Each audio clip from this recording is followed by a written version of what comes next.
adjust my music volumes.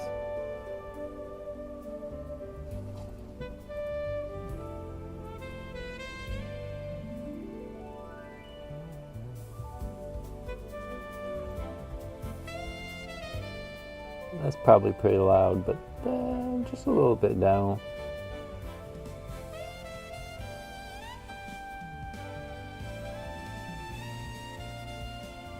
All right. We are live. I'm not gonna lie. Being the last day of the ranked season, I knew I just wanted to stream and try to get a bunch of like games in, get my BP up and things of that nature. But I don't really have like a plan for today. I'm just here to play, I guess. And with that being said, I've been seeing a couple of I might even watch a couple of videos on stream if we get some good competitive discussions going. I seen like Mega Tier List by Hassan Josh and Splash Plate I haven't watched. I should probably just make that into my own video, but lately I haven't had the time, so we may do things like that on this stream right here.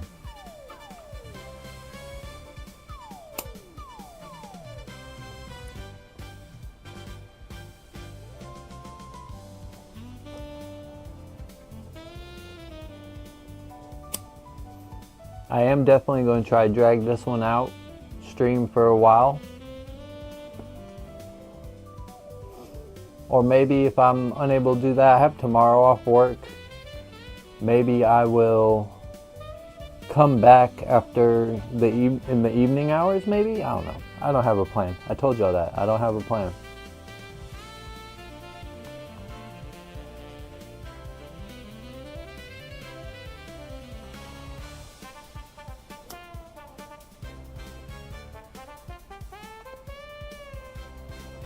I do know one thing.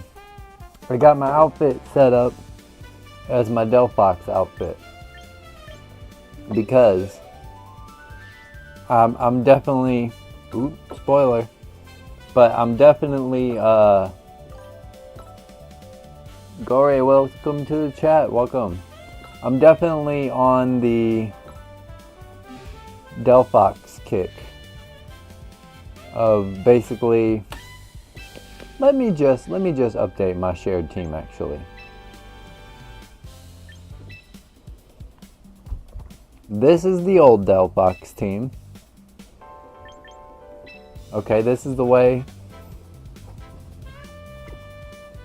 I used to run it. I had Dragapult, I had Greninja. Those are the only two Pokemon that I've changed like fully. Although I probably adjusted my... No, this is the Adamant Sneasler. Okay. So we have changed Dragapult and Greninja on this team though. So I'm going to go ahead and stop sharing this team and put up my current version.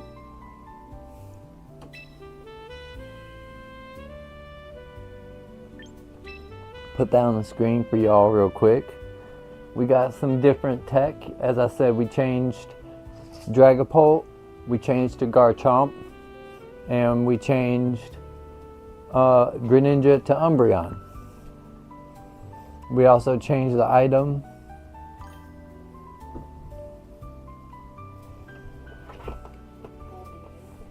The Scarf Sneasler is to outspeed other Scarf users, and it's just like a crazy revenge killer. Trust me, I'm definitely not changing it on this particular team comp. I know that it could run an Unburdened set. I've seen that set, but that set's a little bit more of a centerpiece as a supporter to this team, which definitely brings Delphox to 90% of its games. It's better with the... Trust me, this is definitely my secret tech. I'm not saying it's the best Sneasler set, but it is the secret sauce of this particular team.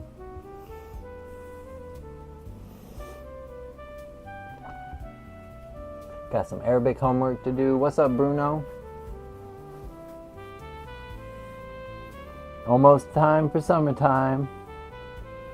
Yeah, I'm taking this stream slow because I'm kind of trying to drag it out today. Stream for a long time. I have been busy. The month of May has a lot on the schedule for me, so I haven't been able to stream quite as consistently as I was for a couple months there, but I'm doing my best. You know, I'm hanging in there working, trying to manage all my adult responsibilities at once.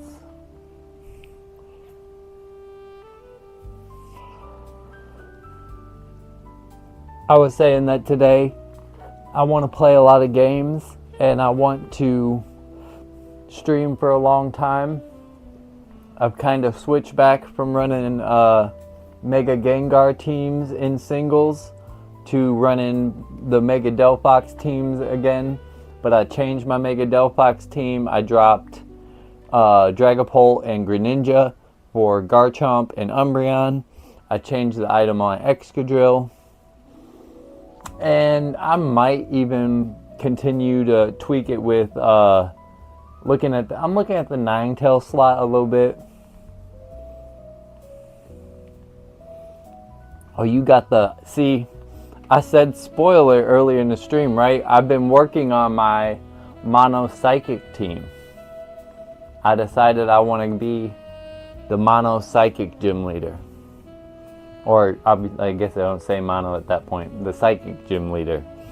But I haven't really told Light. I mean, I told him I was looking at those two types the last time I was streaming.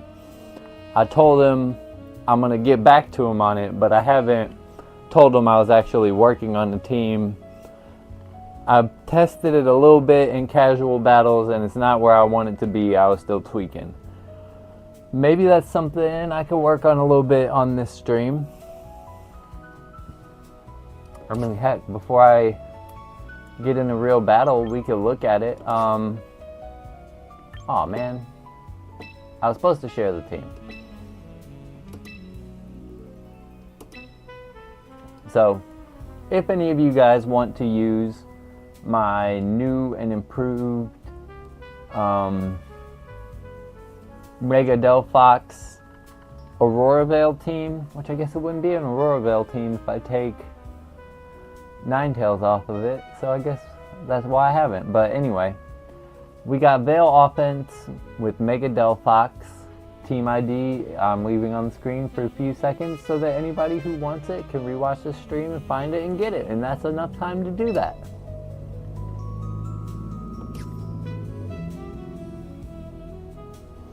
So let me guess, Trick Room. About that, I have been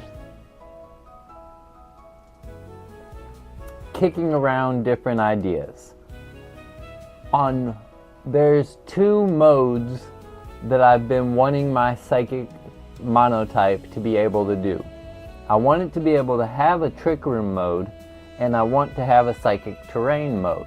I'm trying to balance both of these types of teams into the same team, and that is where I'm having trouble.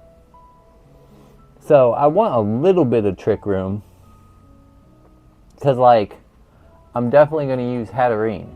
That's one of the best Psychic type Pokemon that's a non-Mega evolution in the game. And preferably, I would like for my Mega to be Chimecho, just so I could have that for the flavor. That's just strictly a personal choice, that I would like to find the opportunity to use this Mega. But there's a world where maybe I'd go to Delphox or Alakazam or even Gallade or Gardevoir, and I just go all in with the Psychic Terrain thing.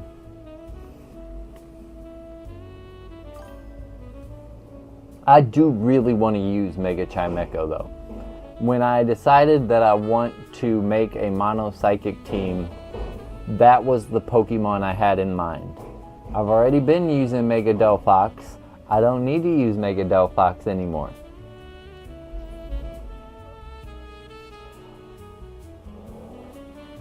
Mega Delphox gets the most representation of any Pokemon in Pokemon Champions on my channel. So, if I'm going to make this monotype team, I'm going to try to do some interesting, different things.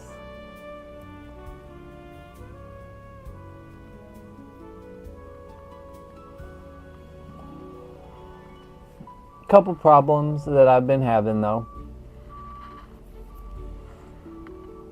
Maybe I need to kick the Espathra off the team, because it's a full support Espathra. Or I don't really have enough fighting type moves, ways to deal with dark types.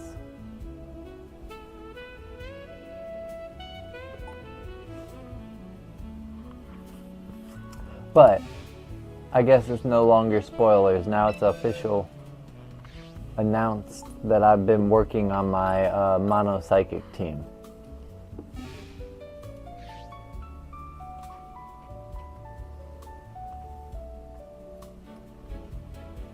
But I had to address, yes, you are probably going to be right with the Trick Room thing, but I do really want to spam Expanding Force. I think that has to be included. I feel like that's like one of the strongest things that the psychic team could be doing.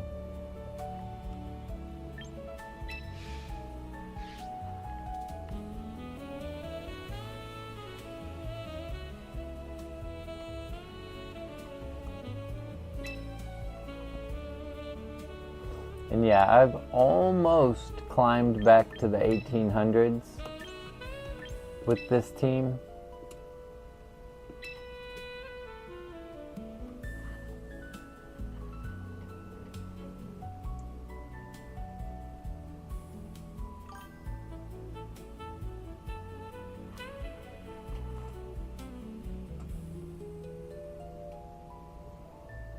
Bruno had a programming exam today. You can easily, yeah, I mean,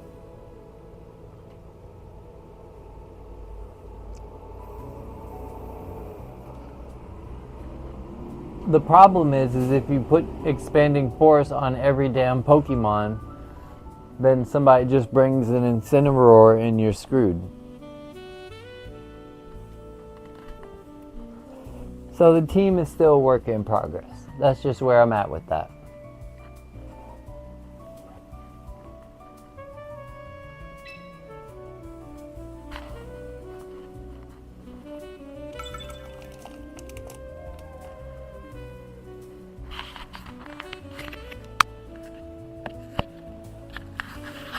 Okay,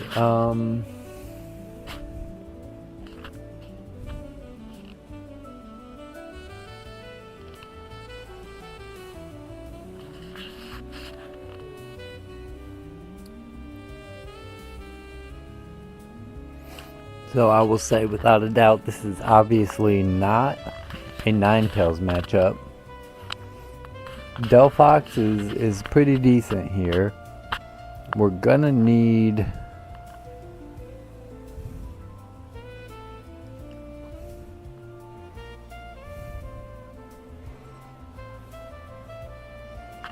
Sneasler, Garchomp, Delphox maybe?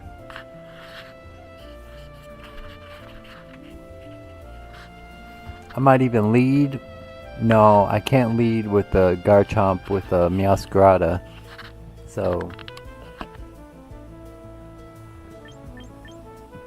Sneasler, Garchomp, Delphox.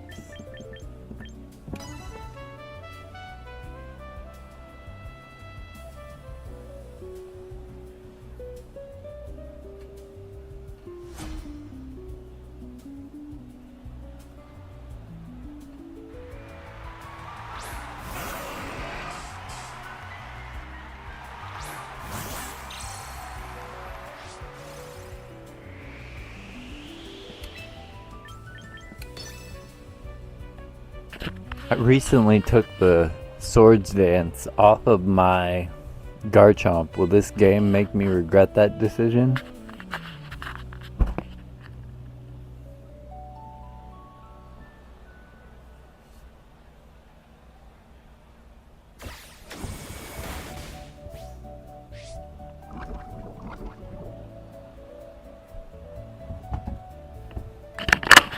I swear I felt that poison touch coming. I swear I felt it coming.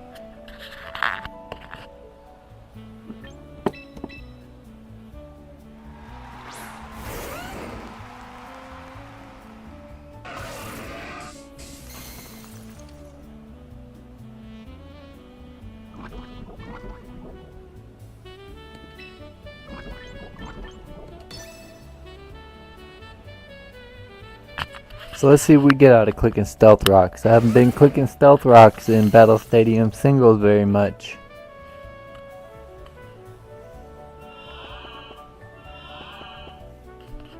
Okay, predictable yawn.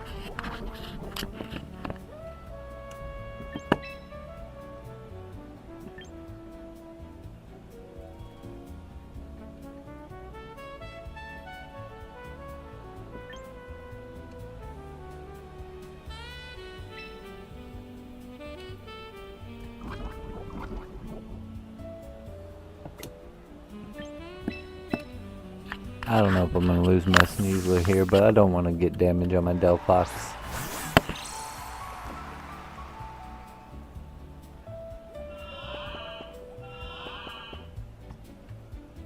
Okay, we're doing great.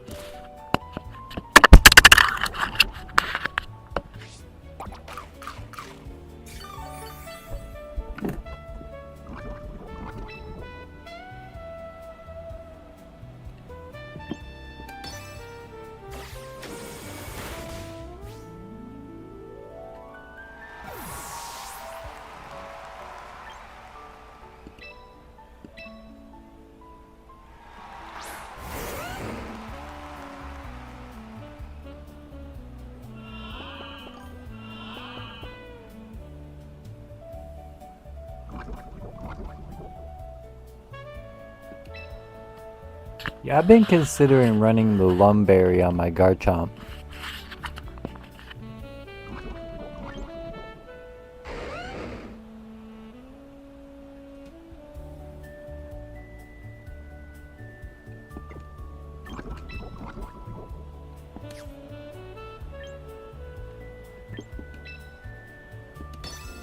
Oh well, let's get this nuisance out the way, even if we do fall asleep.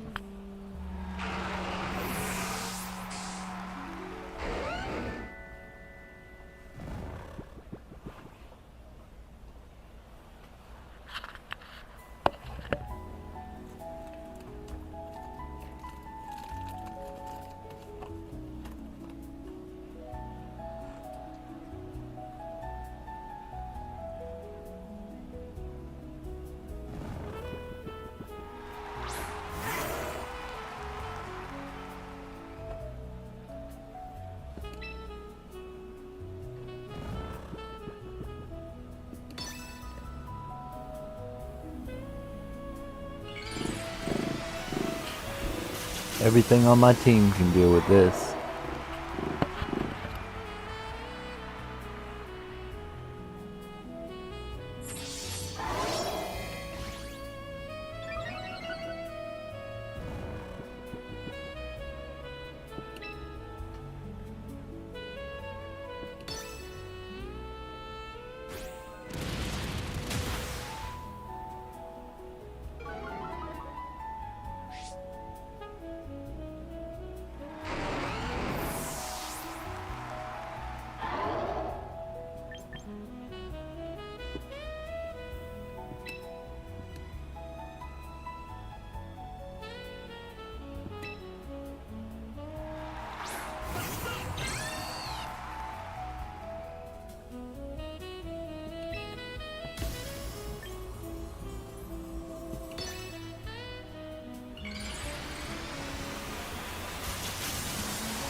Hey, yo. Well, hell.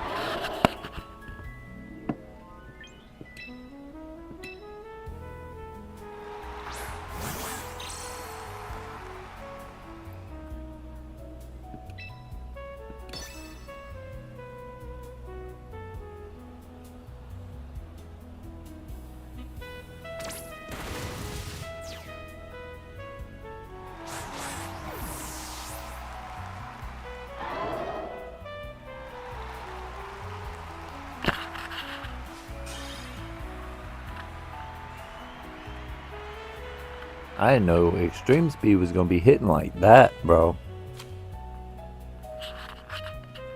But it's all good. It's all good.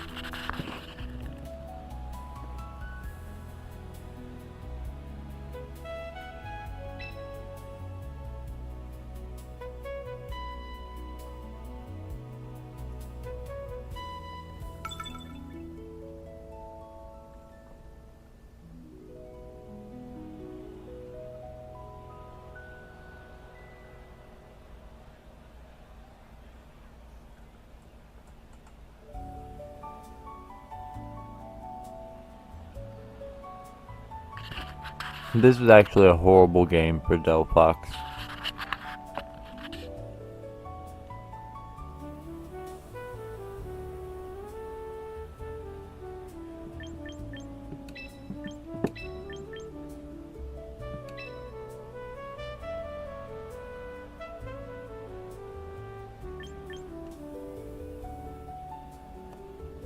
Yeah, I think this is a X drill game. I'm wondering, do I really want to leave Ninetales behind?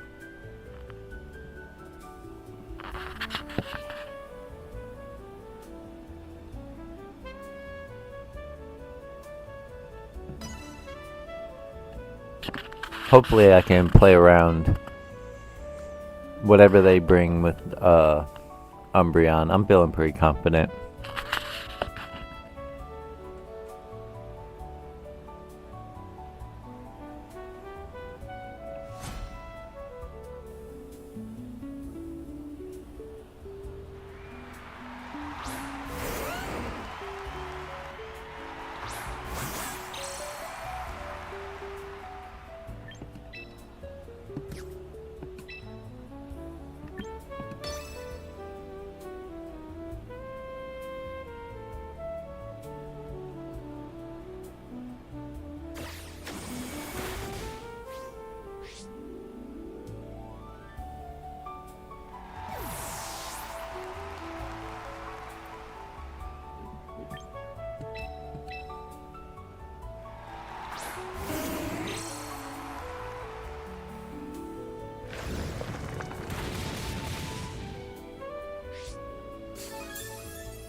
Now we yawn to prevent the setup play, then we wish, then we protect.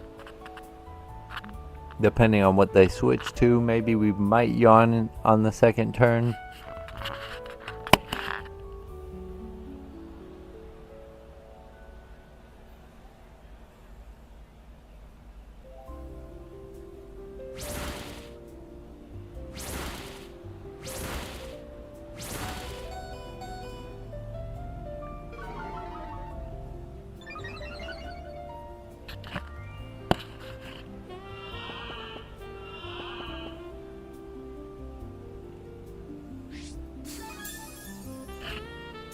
Yeah, so we protect here because even if they switch, we can protect again and get 2 turns of leftovers. If they switch to something that gets set up, we yawn.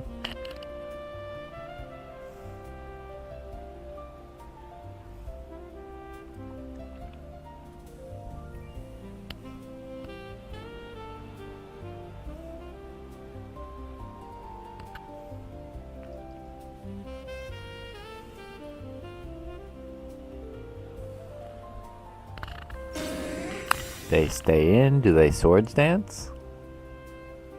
Okay. Either way, they've fallen asleep.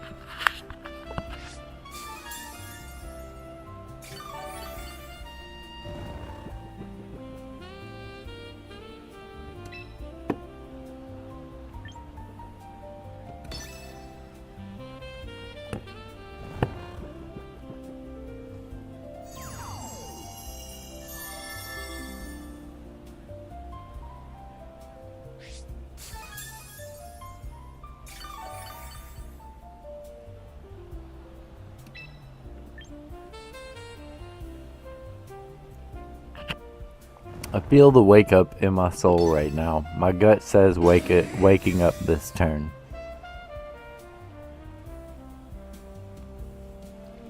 Told y'all. Damn. Hold on. I hope we can live this. And I also think we can live this. But you gotta go now, Garchomp. Haha.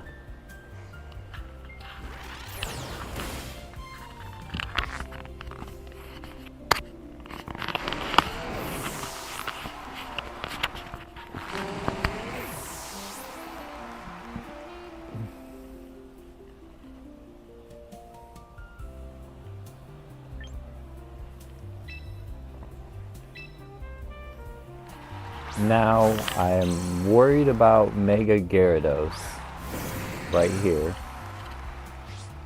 but Excadrill has a matchup against the rest of his team.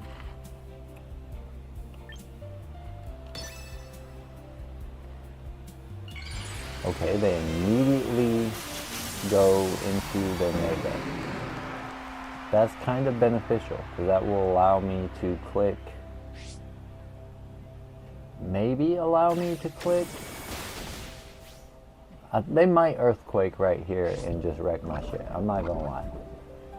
But if they Waterfall, I'm hoping to try to get Earthquake off. Or maybe even if they Dragon Dance. Although I think I die if they Dragon Dance.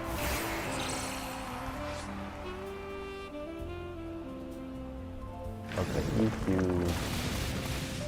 That kills.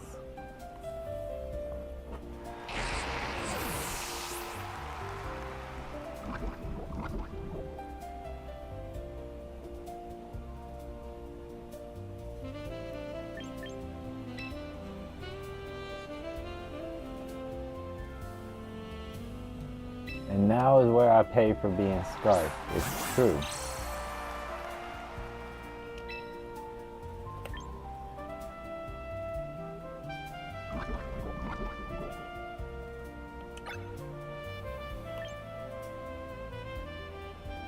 Dire Claw is kind of the better option though.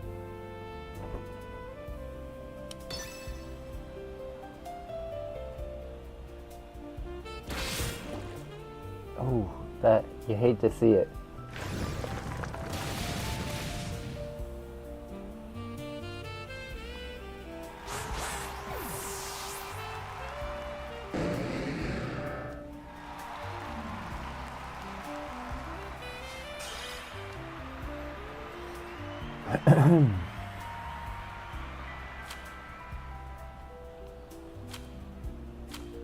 Honestly, Mega Delphox would have been better than Excadrill probably.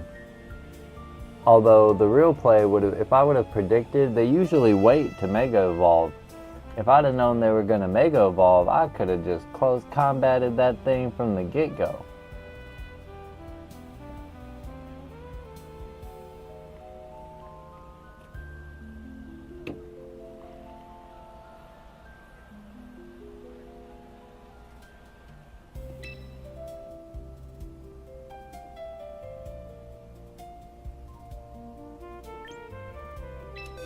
I don't know. I'm thinking about changing the Garchomp.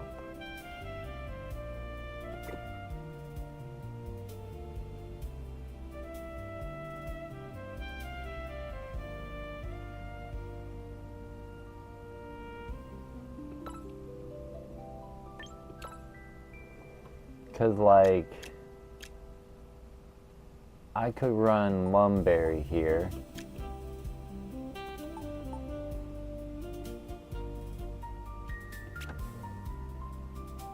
Then, when people try to yawn me, I can stay in with, when they click yawn, I can click Swords Dance. And I can have an alternative setup sweeper that's not Delphox, because I know Mega Gyarados is kind of a matchup issue, but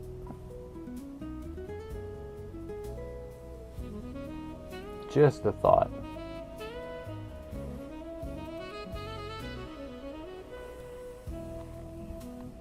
You know, while I was on stream today, I was kind of wanting to look at something else. I had started to watch this video and maybe just look at it in pieces while I'm on stream. Because another thing is that... I don't really know. Okay. Where am I at?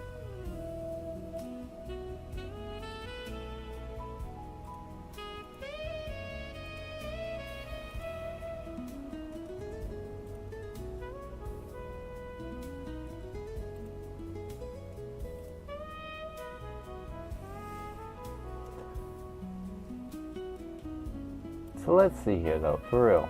Because these players legitimately are some of the creators I've been watching to, I guess you would say, improve my singles game throughout this first season of Pokemon Champions.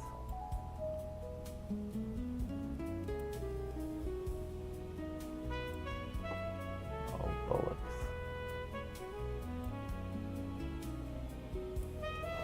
Although, look, chat, y'all let me know. Is this a content creator hot take right here? I'm sick of Pokemon creators putting their face all over the screen. Just let me see the freaking tier list. I don't need to know what you look like at this moment. There might be other times in certain subjects of content creation where, like, if you're just speaking on a subject and there's not really anything to look at, that's one thing. But like all these Pokemon creators putting their face on top of the health bar and the items and the moves, and it has been getting on my nerves since Pokemon Champions came out. But I was looking at this a little bit earlier,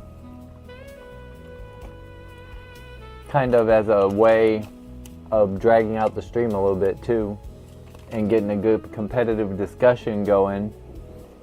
I think actually, here's another thing we can do to enhance this conversation. I think personally Mega Venusaur is S tier.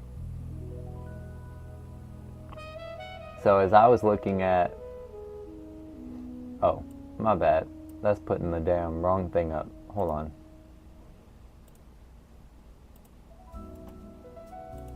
Let me just make this right.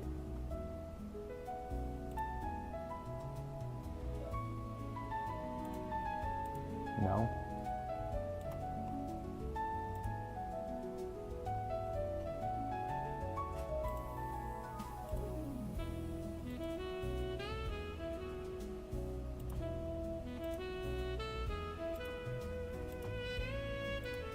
There we go.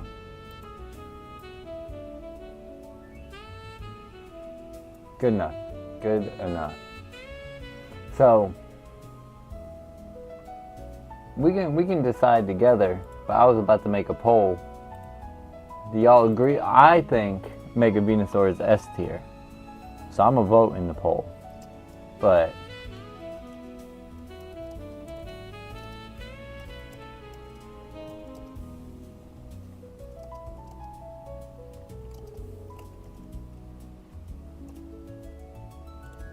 y'all tell me.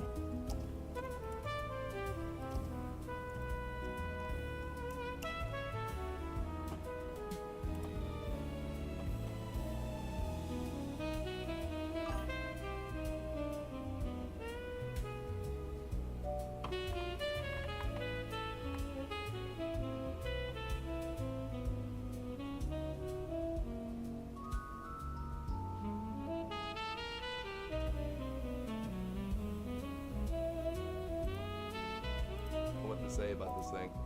Is this shit blurred? No, I'm tripping. Just off of like guesswork. I mean, I get.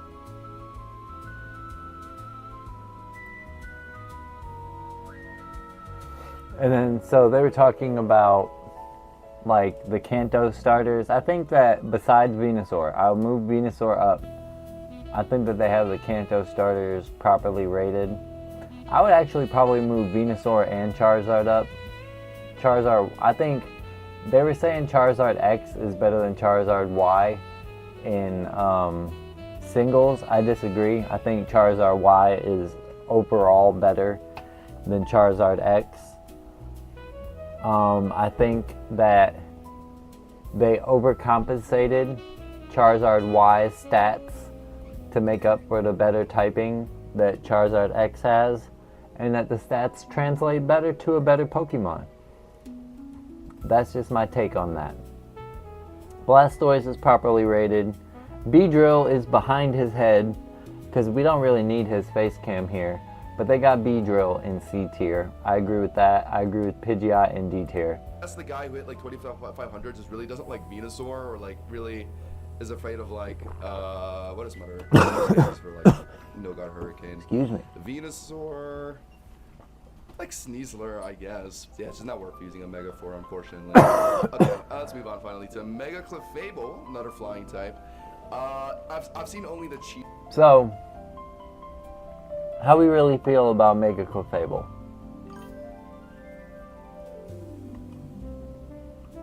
Nicholas Hamilton, welcome to chat. Let me look at this message a little in depth. I agree on Y being better than X. Just so much punishment for physical attackers makes special attackers amazing in this game. Yeah. Also, another thing, you know, Mega Charizard Y, even if, so, Mega Charizard Y and Mega Charizard X are massive game-ending threats. But if you get rid of Mega Charizard X, it is no longer a massive game-ending threat. If you get rid of Mega Charizard Y, you still have to deal with the sun. Venusaur could come out next. Pokemon could just spam fire attacks in the sun next. I personally think Charizard Y is way better, and there's a lot of reasons why. And also, Toast the Dragon Bridge was by far the most frequent Pokemon. Even if it's not the most frequent Pokemon, nobody can debate that it is, in both formats, highly used. Because the debate is or the creators that I'm watching here were saying Mega Charizard X is better in singles, Mega Charizard Y is better in doubles. Well, my opinion is Mega Charizard Y is better in both. And in both singles and doubles, Archaeoludon is a very prevalent Pokemon centralizing in the meta that everybody has to worry about. And if you got a Charizard Y, you don't have to worry about it anymore. Mega Clefable doesn't impress you much. I have been stalled out by the Mega Clefable. I see the potential for a really annoying Mega Clefable team, and I'm gonna let them talk a little bit. Easiest of strats of Mega Clefable. Like, I think that Mega Clefable is probably also another B tier. I see it similar to Blastoise. Yeah, and you just can't encore it, you can't taunt it, you can't, you know, it can be really annoying. You can't roar it out either. So it's one of the scarier like cheese strats because it's, you know, because once Mega Clefable gets that ability, you hear they call it a cheese strat. That's not inaccurate. I think that Mega Clefable is B tier. I've seen rocks too, yeah. Bounces rocks for what that's worth. I mean, it would be cool to lead a Clefable against a Hippowdon. I would go for that. It's such a good ability, yeah. I haven't actually personally used a Mega Clefable yet, and that's something I'm interested in doing. Like, I've dropped a lot of games. But the way that, like, I'm not trying to play really long games like I've seen the Cosmic Power Mega Clefables be going for. I'm very eager to move it up. And I mean, let's be honest. My scumbag self, I might just click a minimize with that. Alakazam. So before we even talk about that, let's move on to Alakazam. Mega Alakazam. I'm going to stop him right here. Because Mega Alakazam is a Pokemon that I've been thinking about. Maybe that's a potential in my Mono Psychic team. By the way, Nicholas Hamilton. you missed some parts of the stream earlier, I am a singles expert. I call singles my forte. I know a little bit about some doubles, but I don't hang my hat on doubles. I've been trying to expand my doubles skill. I have a friend who has a Discord server that has a gym leader challenge. I want to join the gym leader challenge as the psychic type gym leader and build a psychic mono doubles team.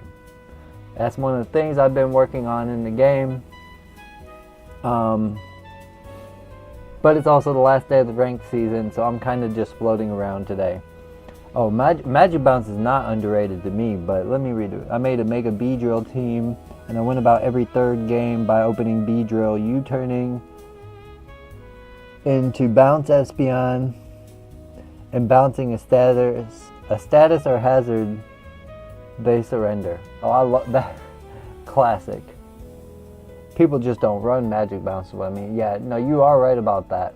I haven't seen the Mega Sableyes come out the way that I've seen them back in Gen 6. Let me see. I got this Poke Paste right here. My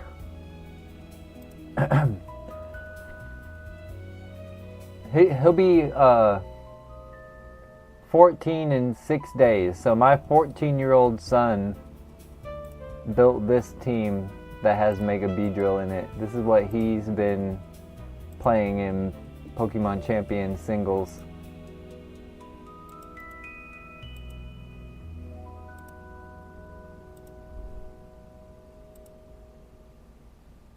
Also, I want to point out Mega Venusaur won the S or A tier debate 3 votes to 1.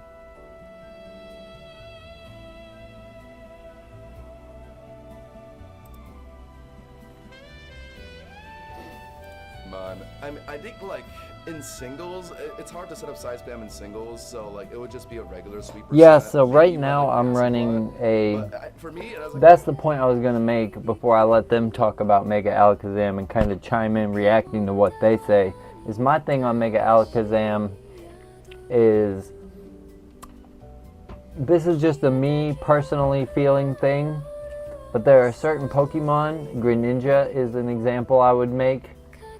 That they are so good enough as their non-Mega. They're a premier Pokemon already without being a Mega, that it makes it hard for me to want to equip them with the Mega Stone when I could just keep the item slot on the regular Pokemon. Like I said, Greninja is a really good example, but currently for my mono psychic team, there's like 5 or 6 monos that I could choose from, and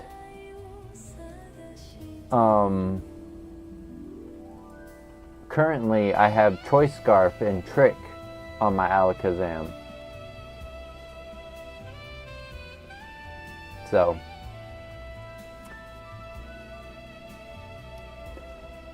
I was just basically, to restate my point, I was debating with myself, is Alakazam one of these Pokemon that, I'm not saying the Mega isn't good, but is redundant. You don't need the Mega, because then you can't put a Choice Scarf, or a Colberberry, which ain't gonna help with nothing, it's too frail. Or,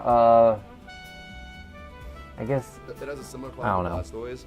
Even worse in Alakazam's case, because it's a Glass Cannon sweeper, so it kind of does rely on just like one-shotting everything without really getting touched. But because it's only single stab, like a lot of it being a Glass Cannon sweeper is what I was thinking about when I was like, oh wait, all the items kind of don't do anything. It would be really hard to run. I would put it. But Choice Scarf is, I mean, Choice Scarf gives it a much better speed tier, and the expanding force is still hitting. I definitely don't think it's all the way down where Mega Pidgeot is. I think it's better than Mega Beedrill, but it's probably still a C tier.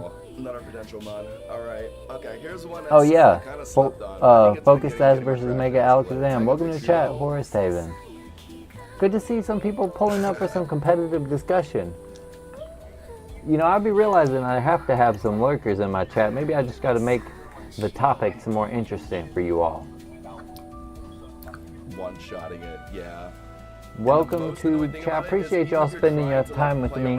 Not one-shotting it, and you're trying to whittle it down. If you're running a physical attack mon, it just shrinks out spams on you, so you can't even like. Sash Alakazam. Yeah, I mean.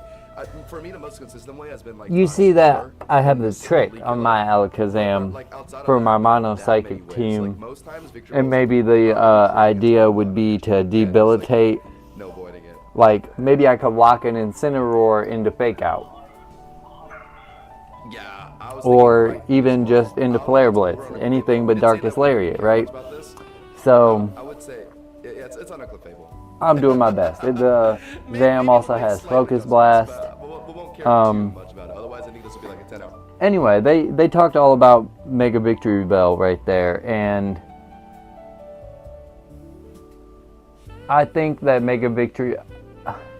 their placement of Mega Victory Bell, I would put Mega Victory Bell C tier. I think it's close to the same par as Mega Beedrill. But then again,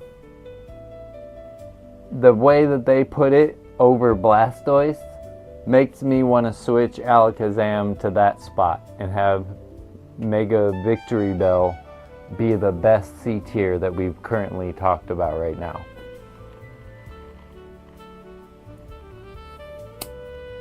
But I think that Victory Bell is good. They just have it overly rated. The thing about Pokemon with the ability Innards Out is they're designed to die. That's not necessarily great. You can get an advantageous trade-off, but you can win when you send out your Mega Blastoise or your Mega Clefable, which you're saying this is an equal caliber Pokemon to. When you send out one of those two Pokemon, you can expect or at least know that you're going to have a decent chance to finish the game with that Pokemon. Mega Victory Bell, not so much. It's just not game defining like that.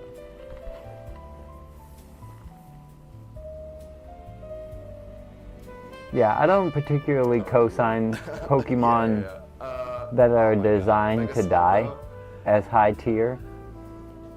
Yeah, oh my god. I've actually dropped so many games to Mega Slowbro because my team isn't really that prepared for it. It is. So Mega Slowbro, they underrated, like excellent Mega, hold on to regenerator, and then they'll rip the Mega, but it's also kind of the wrong meta for it. Because you got really too much counterplay. You got too much Venusaur, Gengar, Gyarados. Dragonite could run good electric attack coverage for it, although it doesn't a lot. Charizard Y, just cooking it with solar beams, weakening its attacks. Yeah, I think that Mega Slowbro is the Pokemon that they think Mega Victory Bell is. It's a solid B tier. It could be higher if like King Gambit wasn't around. Take King Gambit out the game, right, Mega Slowbro's S tier. Yeah, Rotom's the electric mon to look at. True. Yeah, for Basculegion. Yeah, you could run the fish for Bro. That would probably work. We could run the Basculegion for Bro. Yeah, but there's a lot of counterplay to Mega Slowbro. Is my point. Yeah, exactly. Iron Defense Body Press mons. Like we'll get to. Yeah, I like where they put Slowbro. Right? But yeah, it's really. And they make a good point that Iron Defense Body Press. Slowbro does. I mean, what else do I need to say anymore?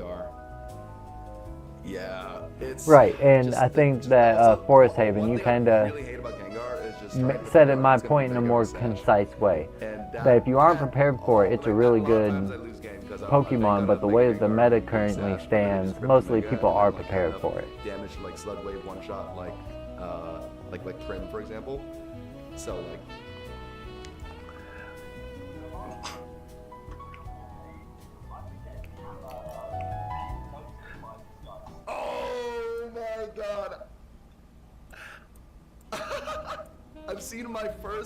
I saw my first Hypnosis Gengar yesterday, actually, and I So was just them putting baffled. Gengar I S saw it, tier, like, I don't what? think anybody There's has no any way people are, problems like, with actually that. running That's this. obviously one of the But yeah, I best did just see that yesterday, and they run Hex handful of with it. megas in the game. I can't believe people do that. That's Me like personally, diabolical, running I've had my Hypnosis. debates Yeah, on Gengar a little bit ridiculous recently, ability, and but it it's also not just whether has it's way S tier or more not. utility options It's than Zam as well. Like, you can get mixed up I on think like I think the S Density tier Bug, megas. Specs. So let's just say And, this yeah, before it they has a rank lot of them. things it can do. Obviously, in VGC, you'll see the I think that the first S on tier stuff. megas Yeah, I think that's are Gengar, Delphox,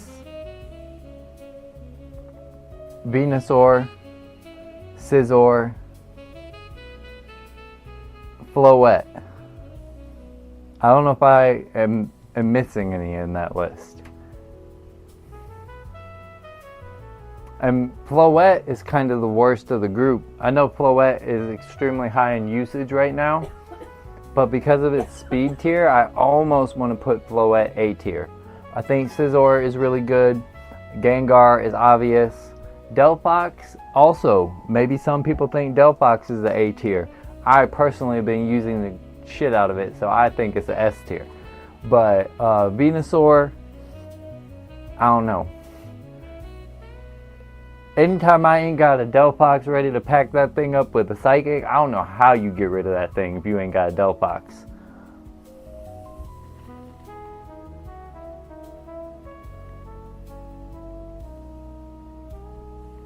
Lopunny, okay, I didn't think of Lopunny for a S tier. I think that Lopunny is probably a S tier. It's another one I would rate Lopunny, Delphox, and what's the other S tier I said? That was borderline on.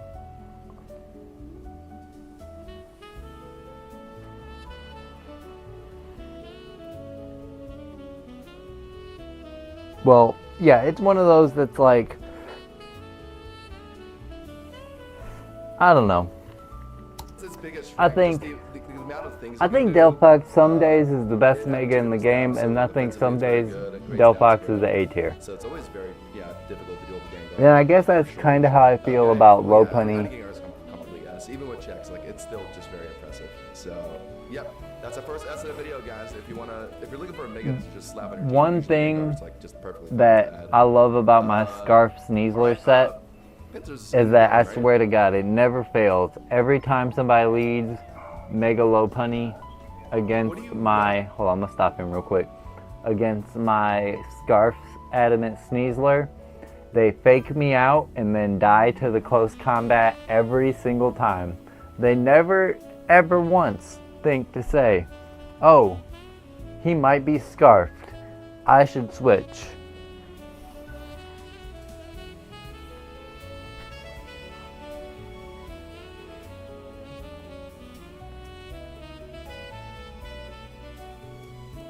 With the area. I don't know much about Pinsir, to be honest. I haven't seen it a single time. Okay, that's pretty good. Speed tier is around, I think it's like 100. So, It's under 110, right? I think. Let me double check it. do they just put Pinsir in the D tier? That is true. The best, the two mons that come to mind when it comes to rocks roar spamming is Arcaladon and Paladon. But at least like Arcaladon, you have Circle Throw to, or not Circle Throw, Storm Throw to bust through Stamina. So that's something. Paladon, I mean, yeah, you'd be pretty susceptible to like rocks, Whirlwind. So they're saying that Mega Pinsir is D tier because it doesn't really have things it can do in the meta. Oh, if I skip ahead a little bit, we'll see if they put it in C tier. I think that's appropriate. Yeah, I think Scizor. So let me put it this way. I think that the top 3 megas in the game are Scizor, Venusaur, and whichever you prefer out of Delphox and Gengar. Lately, I've preferred Delphox, but there have been times in this first season that I've definitely preferred Gengar.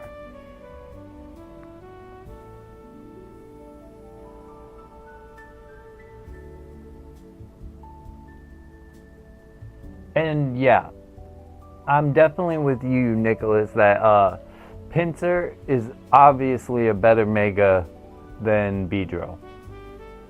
If for no other reason, it's just got more moves. Like, Beedrill doesn't even have moves. Yeah, anytime I'd play against Kang Shan, like, it would always be a bit of a tough time. Its move pool is great. Most of them run Sucker Punch, as Earthquake, my Parental Bond, you ignore Sash Mons. Like, I run HR Arcanine. Okay, they must be talking about Mega Kangaskhan here. Well. Yeah. I think that and then, like, the occasional Fire Punch. Mega Kangaskhan is a solid A tier. It's got to be one of the best A tier Megas. Losing Power Up Punch may be the entire difference between it being S tier and A tier, but especially in a world where both of the Charizards are A tier, I don't think it's B tier. I think Kangaskhan is for sure A tier. A for the Starmie. A. So, let's talk about Starmie. Oh yeah, Pinsir without return, right. Great point.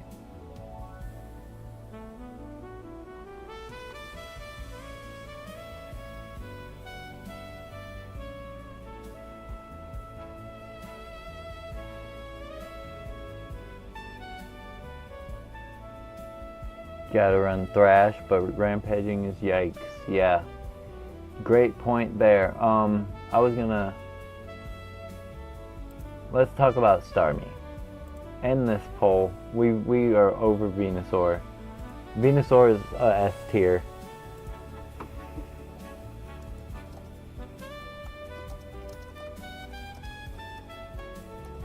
Because Mega Starmie, I noticed on Pokemon Champions on Showdown, is Uber's tier.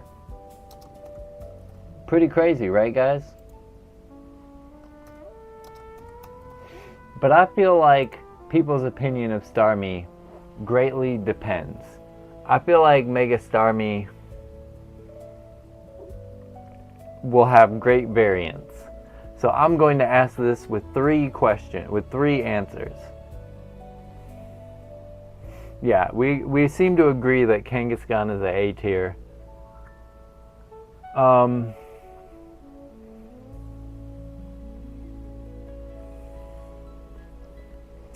You know,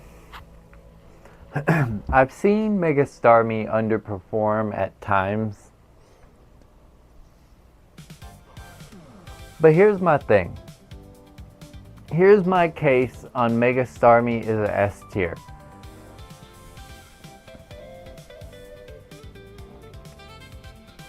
When it comes to the Pokemon with the best stats in the game, the best Mega Pokemon have primary attacking stat in the 160s, 150s, things like that. That's basically what makes them what they are as top tier threats, is their high attacking stat.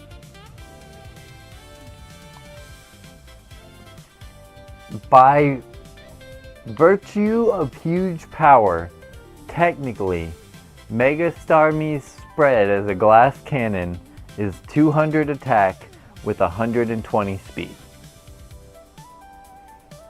That's why I think it's a S tier.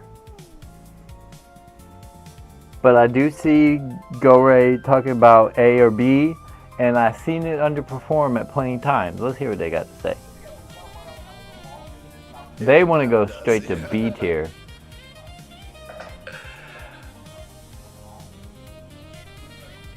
Yeah. And it gets good water moves. I learned recently it has flip turn, and I see a lot of Mega Starmie's turn one, huge power flip turn. And yeah, I feel like running the flip turn is way smarter than spamming the Aqua Jet. In doubles, spamming the Aqua Jet in the rain makes a little more sense, but I play Prim, and I'm pretty sure Zenab, but it's close to going to Prim. If you're a bulk prim, then you'll live it decently. But it's still, yeah, you have to respect it pretty hard. Like, the prim can't, like, really sit on a Starmie. I would say, yeah, that sounds exactly right. That was where I was going to put it. I was going to say under King Chan, probably under Clefable. I'd give it higher than Victory Bell at least. Mainly because I see it more. And Huge Power Aqua Jet is, yeah, pretty underrated. It just gets free damage in. All right, let's move on from Mega Starmie. Okay, we might be back to a banger. Mega Gyarados. Oh, God. Okay, I've been I'm gonna give this poll just a few minutes. I want my next poll to be Mega Starmie or Mega Gyarados. Hold on, how many votes we got? We just got 3 votes. Just for Gyarados, yeah, but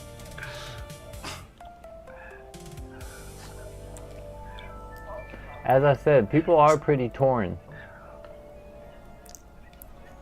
yeah, because they're like all running HP now, I think, and they just run D-Dance with it, right? So.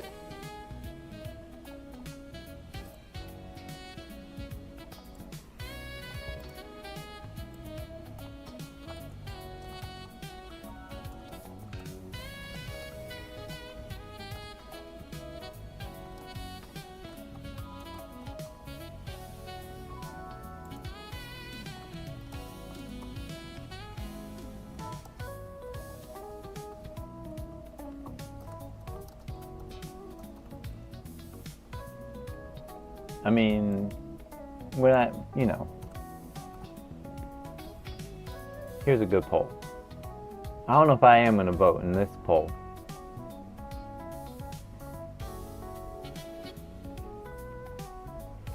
Oh, Gyarados is who you use to climb, him and Mega Blastoise. I've played a lot of Mega Blastoise. I have not played Mega Gyarados, but I've been cooked by Mega Gyarados plenty of times, including on this stream. Then again, my Pokemon I run the most is Mega Delphox, so of course I get it's the exact typing. It's a Fire Psychic type versus a Water Dark type. Of course I get cooked by Mega Gyarados. And I've already stated in this stream that the other Mega I like to run when I'm not playing Gyarados or not playing Delphox is Gengar.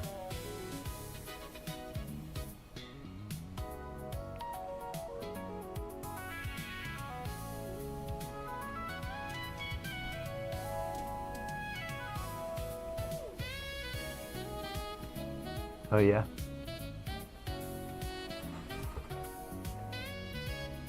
It just tanks hits really well. Obviously after like an Intimidate as well. They're talking in depth about how the Mega Gyarados runs a lot of speed. And they would just rip the Mega and Mold Breaker, Earthquake, Mirror Watch, and that usually does like over half. So like the best electric mon in the meta right now like can't even really take out Gyarados really. They're also pointing out the best electric type Pokemon can't really take out Mega Gyarados because it has Mold Breaker.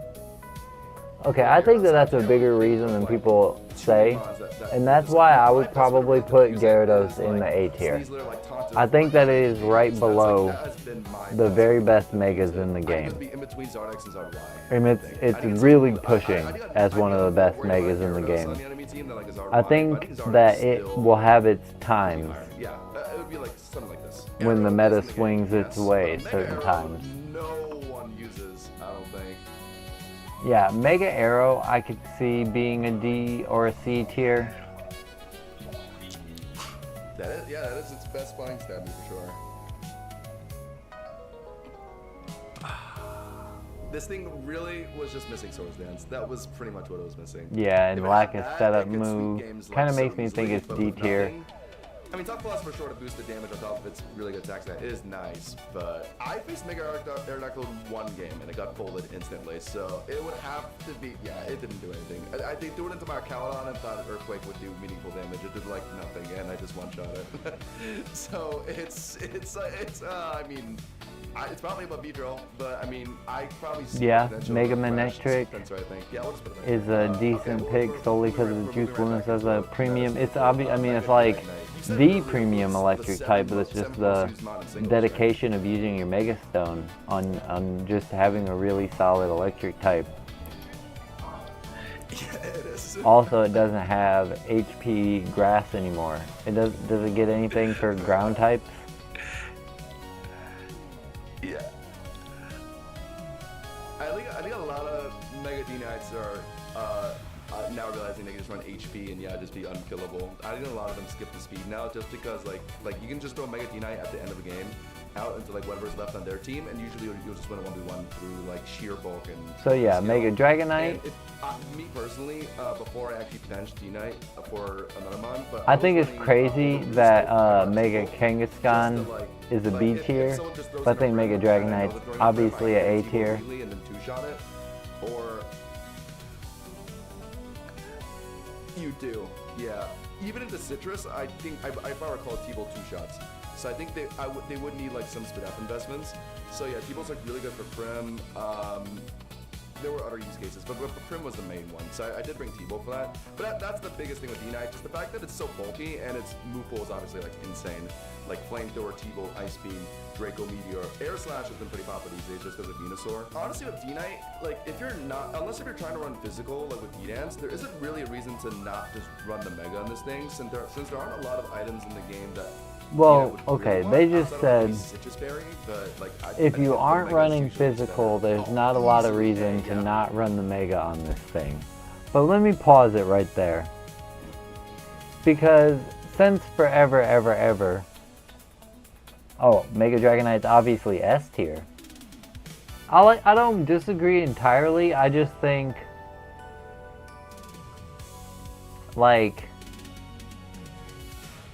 there's a little bit of the, like he just said and I was about to get into.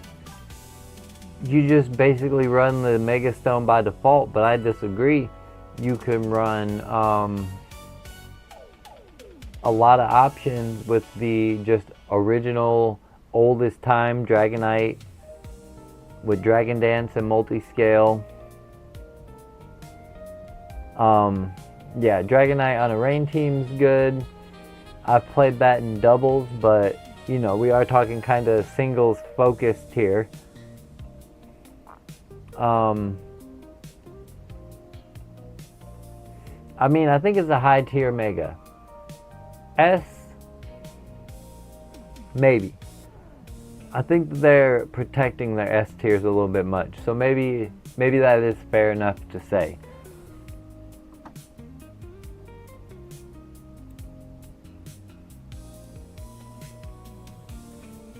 I see Mega Gyarados got it 2 votes to 1 over Starmie.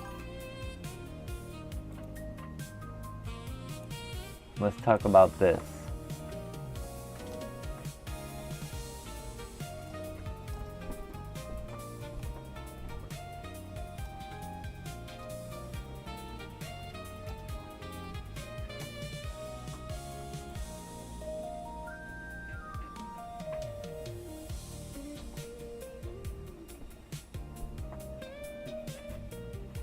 Right, and then there's the prevalence of triple axle Meow.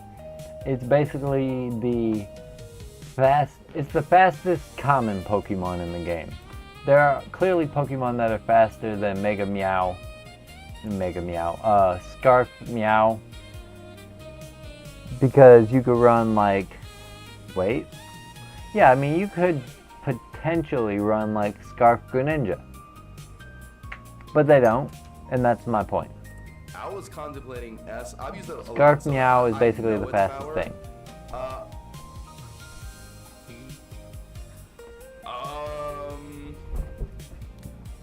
I've played it a lot. I've played against it a lot. It having flamethrowers allow it to shut down Scizor, which is a popular mon, is huge. I would say Venus was way more annoying to play against, but sheer versatility-wise, Dragonite. Oh. You think so? They're stuck between S and A. If I make an executive decision here, I think D-Knight is S below Gengar, I think. Because it's really popular, obviously, because it's at number 7 in usage. And like because there's just so many things you can do, like you're always worried about like if you think you have a check into D-Knight, but then they're just running. I have no problem with putting Mega Gengar in S tier, but one of the reasons I say that is because I also its versatility put Venusaur in S tier. Meganium. Meganium's a very interesting one. Another bulky Okay, grass so now we on to like talking about Venusaur. my literal least favorite Pokemon, It's just Meganium. better, yeah. So there'll be some bias if I'm gonna rank Meganium.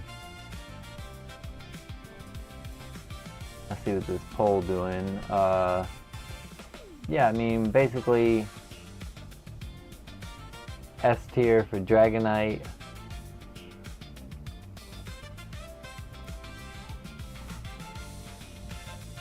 You think Meganium is S tier? Let's see.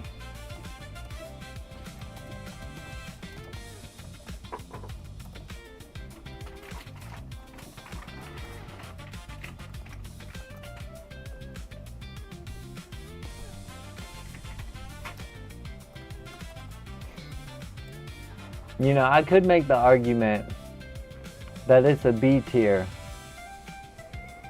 It's a A tier in doubles. It's a B tier in singles. Honestly, I know I run Delphox and Sneasler, but I don't ever feel threatened when I see a Meganium on the other team. I'm like, I dare you to bring that damn thing. I can't wait to kill this Meganium.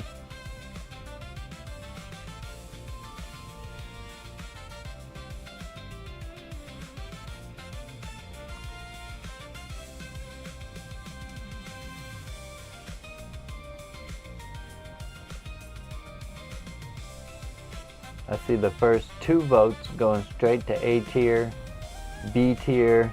I'm gonna put my vote at B tier. I'm gonna even this out. See if somebody else is gonna break the tiebreaker on this one.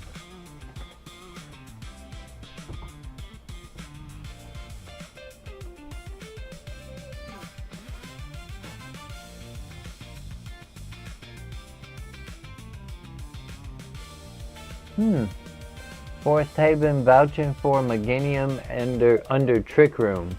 But once again, how much are you really threatened by Trick Room teams in singles? I think that Meganium is clearly a A rank in doubles, but is it even good in singles? Is it? I mean, B tier is not saying it's terrible, Yeah. but like, give me Mega Clefable, give me Mega Blastoise, and I don't think Mega Kangaskhan's a B tier. I kind of think that Mega Charizard X a B tier though. Give me Charizard X. Definitely give me Kangaskhan. Here or here? I would rather use Mega Picture over it, I think. So it's between like. I think right here, yeah, right about bro. I'd still probably. Yeah, honestly, Hassan honestly, Josh honestly, and I think- Splash Plate I- are the I two think, like, creators Sword making Beam this on, like, tier list that I'm Sword Beam's, watching, still, like, and yeah, they're it's both good, like, singles Punisher, players. that's not really strong I Sword also Beams. consider Okay, myself let's just more of an wrap it expert in together. singles. Grass Mega looks good. Gator, Gator. I really. Yeah, at the start of Champions, I really just wanted to be a quote-unquote Mega Gator main, because I just really liked what it could theoretically do, like D-Dance. I was running Facade, actually, just to, like, bait, like, Dirges into burning me, or, like, whatever into burning me, and I'll just Facade spam. Well, mainly if you're running Facade, that means, like, you're generally, like, not running Facade as your only Dragon Stab move. You also, like, want to run, like, Body Slam to be more consistent. But that means, like, you're dropping, like, a coverage move, which means, like, anyone could just swap in like Prim or like Azumarill, like whatever, and like Gator immediately gets like shut down. Even after. So they're talking about Gator now. Feeling like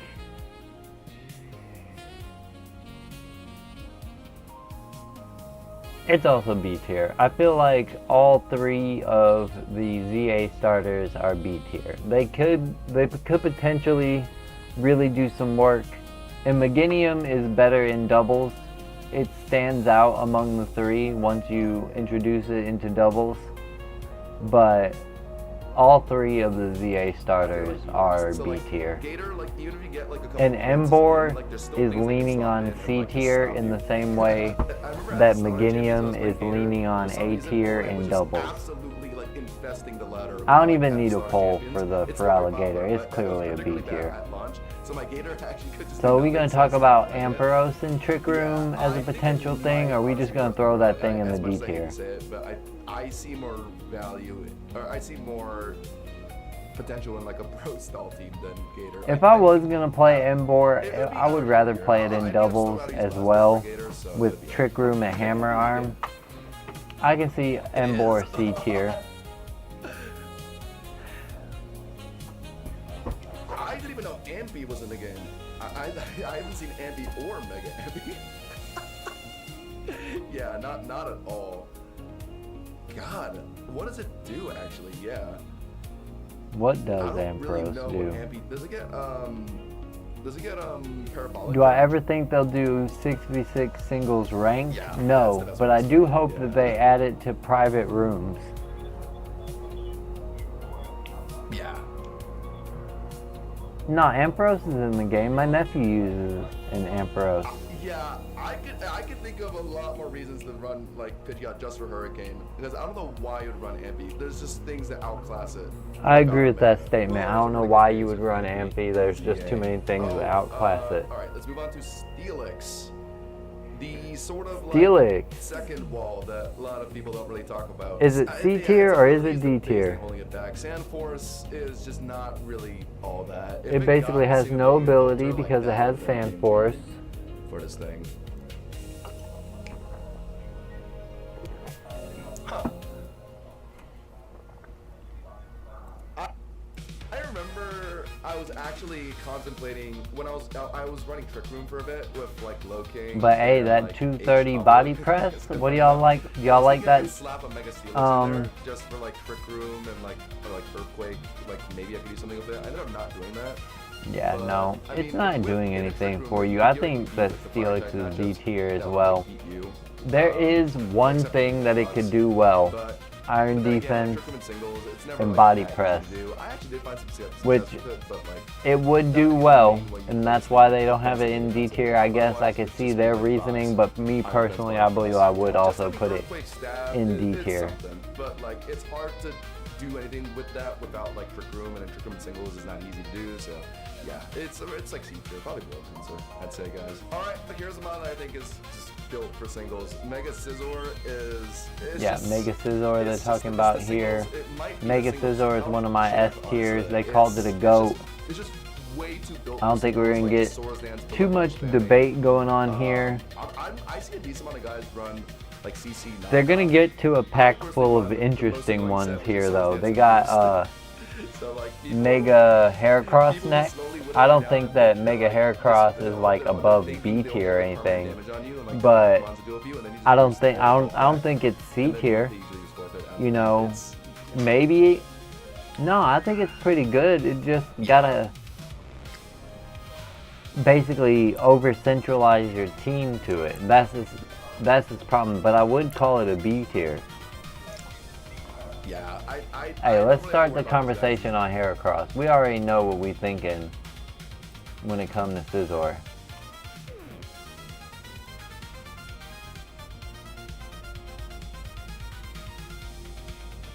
Mega Meganium tied, but it's a stupid ass Pokemon, so it's really a B tier.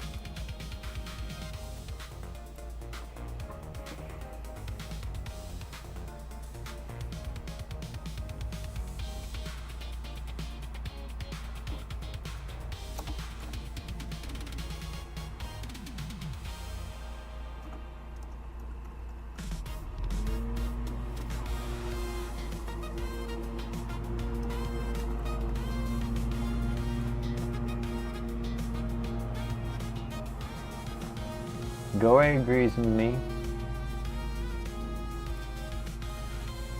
It's because I just run Scizor, and even against like bulky Mega Clefs, like if you find momentum to get like a Swords Dance in before it swaps in, and then like Bullet Punch it once or twice, yeah, it's pretty manageable. And I'm pretty sure I played the matchup decently. If it's not Mega Clef, it's just a base Clef, you actually live Flamethrower without any attack investments from the Clef.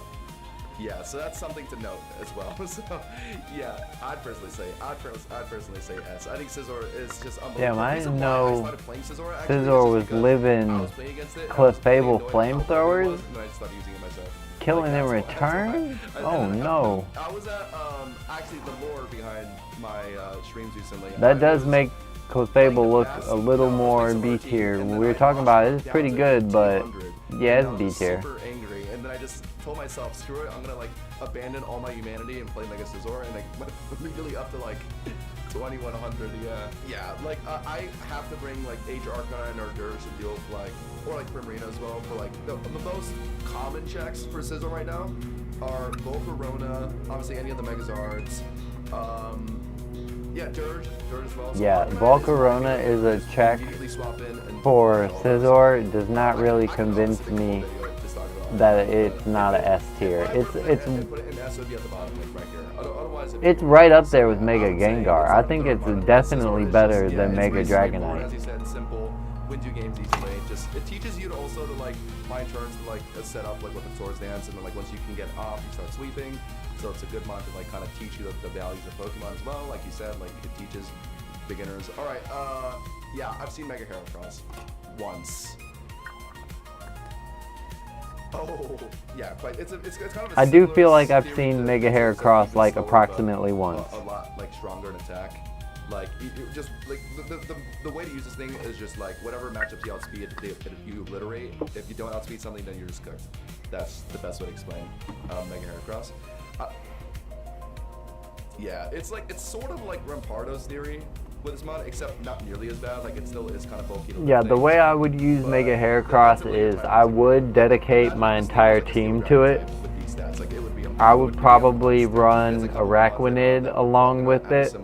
Then that would mean I got 2 bug types, so I have to run like Excadrill or Starmie to do get rid of Stealth Rocks while also being able to check rock types, and just keep going from there, being like, okay, so what else can be done? It's gonna have to be Heracross every game, and all the other Pokemon support Heracross. Would have been nuts on this thing, but I'll think that's a thing anyway, so yeah, like that's a free SD. So like maybe run the Scarf Meow to get rid of the Dragonites and Garchomps of the world, because particularly Garchomp, Mega Heracross is going to struggle with that. Now I already have 4 Pokemon. What else? Heracross probably going to struggle with. Yeah, and true. It would be too broken. I think the fact that it already has like weak armor set up prior to Mega is like. Well, Delphox, so I'll probably have to bring a Primarina. Yeah, I saw some BBC theory crafting with it, but that's all I really know about it. In singles, this mod. And then maybe run like the Electroweb Rotom, just to continue to double down on support. But like. Yeah, Electroweb Rotom Heat sounds kind of neat. Switch it in on a fire attack if you have to do that. I just like the one Ghost Bomb. I think that, or maybe there's secondary form of speed control if you don't feel like running 2 bugs on a 3v3. Much else to say. This thing is like, at most, I wouldn't even say it's above. Houndoom's a D tier. It's one of my least favorite Mega Pokemon. I mean, shout out to my good friend Izzy, who loves Houndoom. I like regular Houndoom just fine, but Mega Houndoom, one of my least favorite Megas. People are always comfortable with like T-Tar just being like a bulky HV Sudep build and just like setting up rocks, yeah. And then they'll just randomly whip the D-ends on you and then like. What do we think about Mega Tyranitar? Alright, this sports game music. I need something more chill.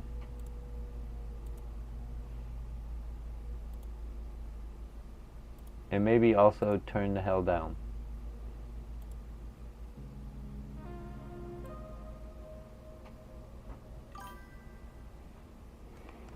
Yeah, I feel like Mega Tyranitar definitely an A tier.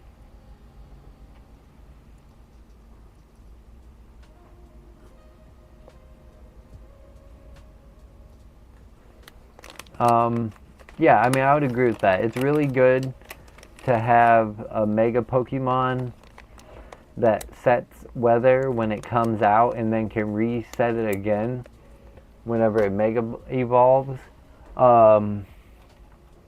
Abomasnow can do the same thing, but the problem with Abomasnow is everything besides that.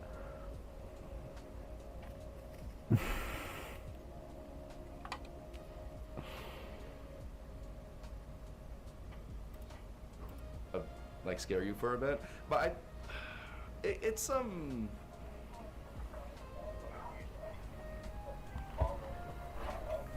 the majority. Okay, that's surprising.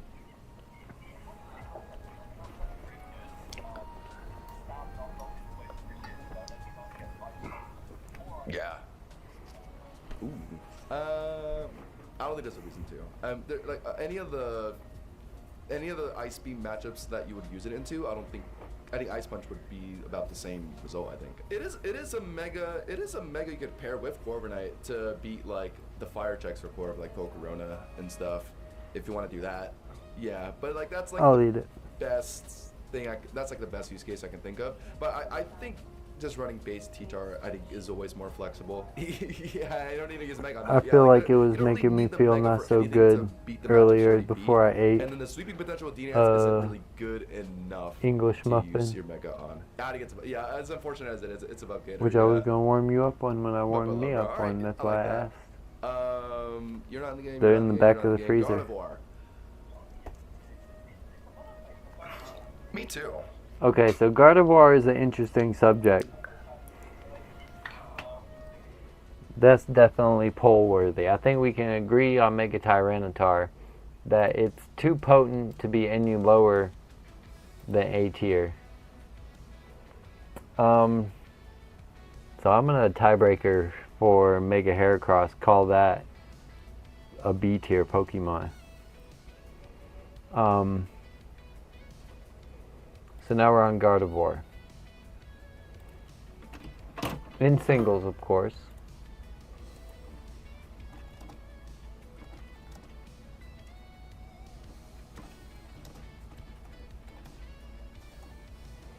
I think we can safely eliminate S tier. It's not S tier, but I don't really know what tier it is, so I'm going to put 3 options.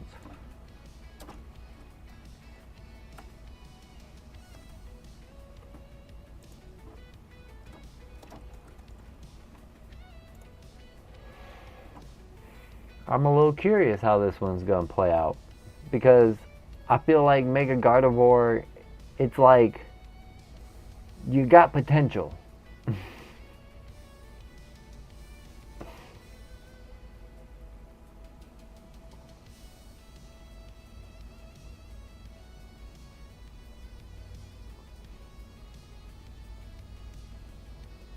Hold on.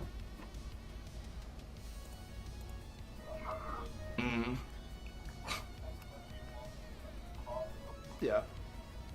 Oh, really? Yeah, I've seen. Anytime I look at Guardy, I immediately just think of Scarf or Sash when I'm fighting against it.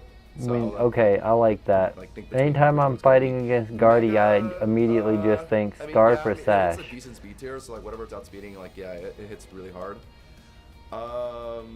Good coverage too. Like you have T-Bolt for like Gyarados, which is somewhat important. And then if it's Mega Gyarados, you Moonblast that.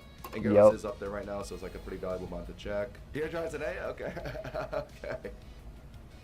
Let me know. They put Mega Guard in B. I think they kind of convinced me that I kind of think it's an A.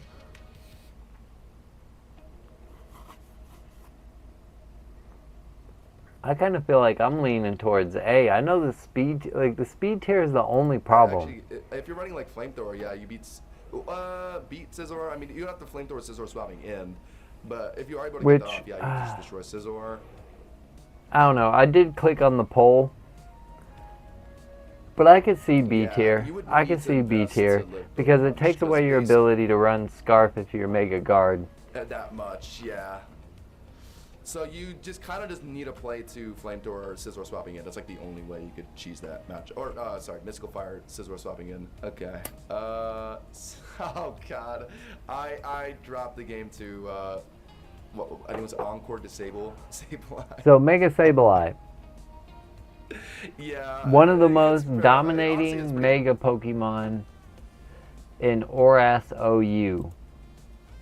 But clearly not the threat. The same level of threat.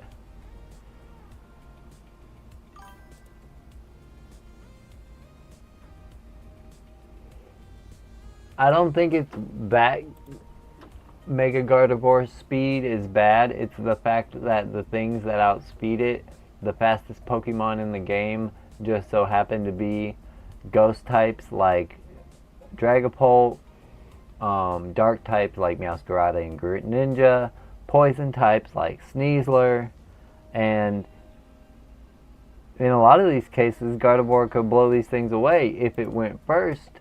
Like, for example, if it had a scarf. But if it doesn't have a scarf, because it has a Mega Stone, then that's a problem. So that's why I agree that Mega Gardevoir is a B tier. We talking about Mega Sableye in C tier.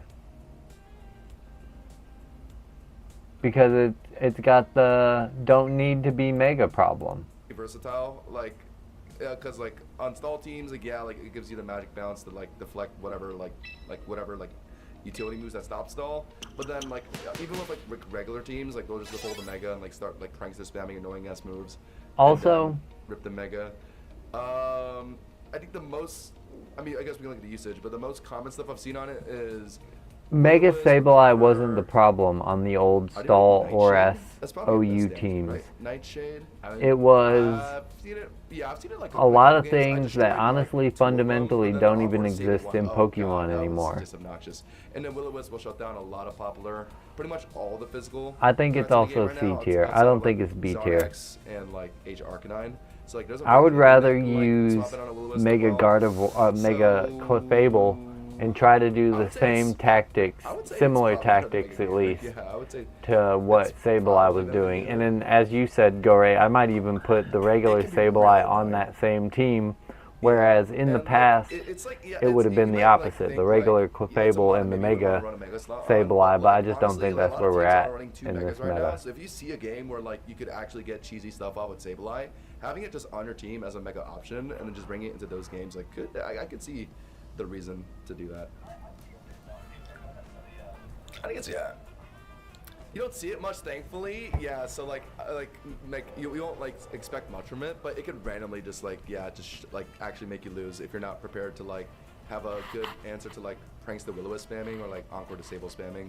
So yeah, I think just off that alone, take B. I see more potential of it than Mega Gator right now, unfortunately. Okay, it's finally time.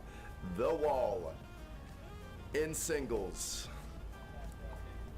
So how good is Mega Aggron in singles?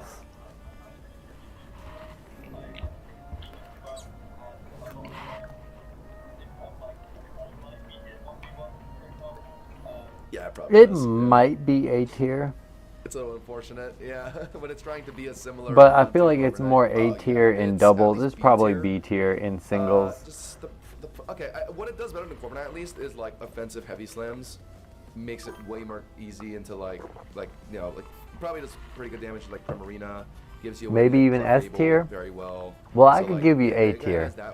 I don't know if I'm putting it up there with Mega Gengar. Like there's no day on the planet Earth that I would run Mega Aggron and say it's better than Mega Scizor. But like. Yeah, Aggron, I think I'd be a bit more worried about seeing it on a team preview. Like, that kind of forces me to bring a decently strong special attacker, or like something that can hit it like for super. Yeah, all right. Well, I think Aggron's just like, middle of the road, B tier. I might try using it more honestly. Okay, I know Mega Metacham's in the game. All right, I might need to take a break about halfway through this video. Yeah, we're getting there. Let's finish off Gen 3. The most I've seen Metacham is just seeing it on a team preview, but they never actually bring it into a game. If you want to use it over Star, so it'll be like a Mega Metacham lost Power Up Punch. I don't know how I feel about Mega Metacham anymore. It's a good Pokemon, but probably just a C tier in this meta. It would be like a flex spot to let it easier deal with like maybe Gambit. I don't know if you even live a max Supreme Overlord Sucker Punch, but like if you do, then like yeah, I mean that Gambit, close combat, high jump kick, whatever else you doing, it's still gonna hurt. But yeah. What's its speed tier? It's like 100. It's just 100 flat. Oof. Yeah, I agree with that. I agree. Buff in Legends EA. Did it keep that? I don't know if I can. Ooh, okay. then okay, that's one way to set up the speed if to let it beat. So let's talk about the Manectric. And what's his face, Gambit. Yeah, I think what you said is the best way to look at it. It's They just like, ended up it's a putting Mega moderation. Like, if you're running Manectric Mega Starmie in your team, like, somewhere maybe where consider, I like, can't Medicham, see because or, like, oh if you're buddy really blocked struggling him with Gambit his that body. much. Otherwise, Medicham isn't really all that good compared to like other megas you can run. I would just run a Glade over. I think that's the best thing I could say about this thing. Like right, I would definitely run a Glade over it. I'd probably put it below. I would put it in C tier. It's like I think that's a decent placement, although I don't like their pincer placement. Just comfortably deal with like Gambit and Arcal and not worry about those guys, but Medicham isn't the best mod to do it, I don't think. Yeah, so it's Mega Manectric. Mega Manectric easily B tier, potentially A tier because of its unique place in the meta, but I haven't looked at its current move pool enough to determine. I know it doesn't have HP Grass anymore, so like what does it do when it goes up against Electric type? Because everybody knows Manectric just has basically all electric moves and Heat Wave. Just the biggest problem for me with this mod, the same as Mega Alakazam. I'm not saying D tier though. I gotta say at least B. One typing stab just kind of sucks because that really guts its offensive potential. So I would put it probably around either above or below Zam in D tier, or maybe it could even be C tier, like very low C tier. Yeah, like it's kind of sad that like its peak right now is at top and at bottom of C tier, and it's probably just gonna move down later on. But hey, we've talked about it throughout watching this. There's just not a whole lot of electric types that are actually good. Most of the electric types kinda suck. It's also speed boost in Mega too, right? I think. It's Strong Jaw. Oh, I don't know much about Sharpedo actually. Sharpedo is kind of a stupid Pokemon. I mean, it can be good, but it's just really niche. I kind of feel like it's C tier. Sharpedo, Camerupt, Altaria, all probably C tier. You're outspeeding everything, so you just get the free Destiny Bond. And I see the Ice Wing value, yeah, because it's a guard jump and stuff. Okay, I mean, it has like some things it can do, and then Destiny Bond to really be cheesy. It's I wouldn't call it D tier though. I do like Water Dark, like very good into like Dirge, good at, yeah, it's kind of like Gyarados, good into Dirge, good into Delphox. Yeah, I think this is perfect in my eyes, above Gator. God, Yep, I can go by that placement, but I would call it a high C tier. Please no, no, not. I would switch it with Heracross. Oh, Camerupt. Wow, that is. Camerupt is a Pokemon that I would only use in doubles. It needs Trick Room, and we've said already that Trick Room in singles is tough to play. Like no one does it except for me that one time. But Mega Camerupt is unironically probably the best special attacking ground type we got. Yeah, like if you really hate Arcaludon, like yeah, you could probably run Camerupt. I could see like Mega Camerupt being worse than Altaria. I could see Altaria being B, Sharpedo being C, and Camerupt being D. But also, they are all probably too similar to put on different tiers. What is the best way to play this thing? Because Altaria lost Return. That's pretty scary. So the Dragon Dance set is kind of not that great, right? Okay.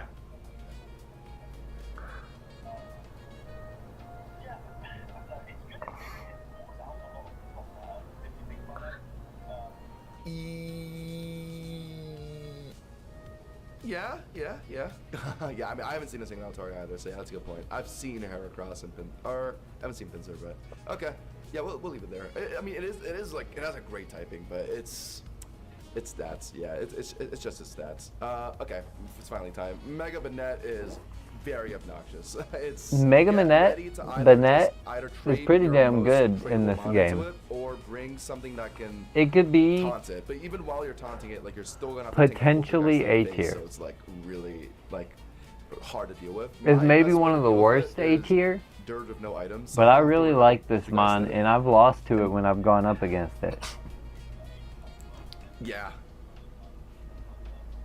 So you could do that. I would call But, like, Chimecho there's probably also- a C tier. Like they could still. And like, I would shadow call CP bombs. It's still Absol pretty always scary. a D Yeah, tier. the Unless best way to deal it's with it is Absol just the Z. slower mon that can't automatically die to Destiny Bond. Otherwise, you're trading something into it. I heard that an Encore disables, it does, right? Yeah.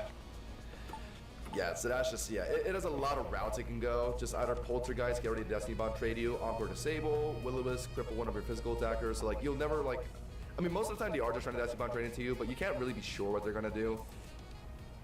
And then if you don't have a mon that can tank Poltergeist well, that's just like, like, even though it's a slow mon, it pretty much always will get Poltergeist on, like, at least one of your mons, because you have to respect Destiny Bond.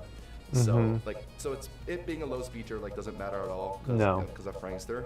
And So- right, yeah, you got Prankster and I Shadow hate playing Sneak this both. thing a lot. It's just better Sableye. It's Better it has to be Sableye is a that. great way to put it. That's why I call it A It's tier. annoying, but it's not like a mon that can sweep, and you can argue that you want to like reserve your Mega Slot for something that actually like carries games. It is a very similar thing to Victory Bell, honestly. I mean, they play differently. Yeah. I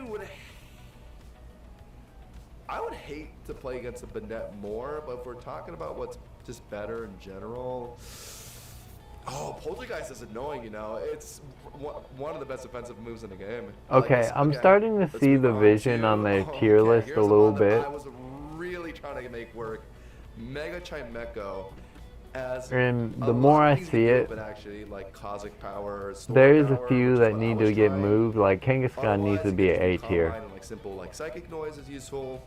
But if we started It's the kind of A thinking tier of at what carries the Clefable, most, the Psychic Steel with Levitate. I can see the vision of Venusaur being the best S tier. Yeah, and also like kind of diffusing a Spathra because you get taunt on this thing as well.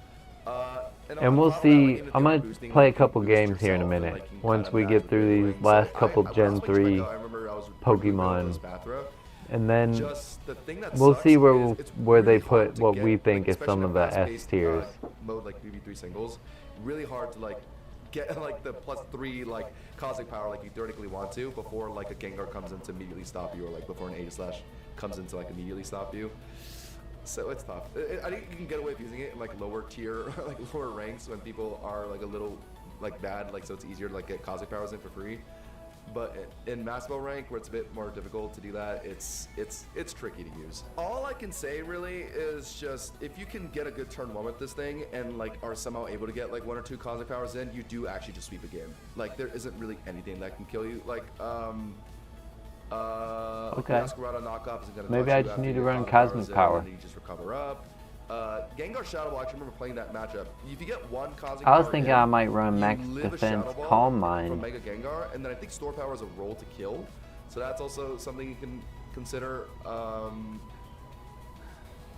It's good to Chomp too. Yeah, that's another matchup. Yeah, Shadow is great at the Chomp. That's what I was like. But I too. think that it's just still C mega tier. carried by its stats and ability. Like, because that just lets you beat Garchomp, lets you beat Venusaur. So the things you really have to watch out for are Aegislash, Gengar.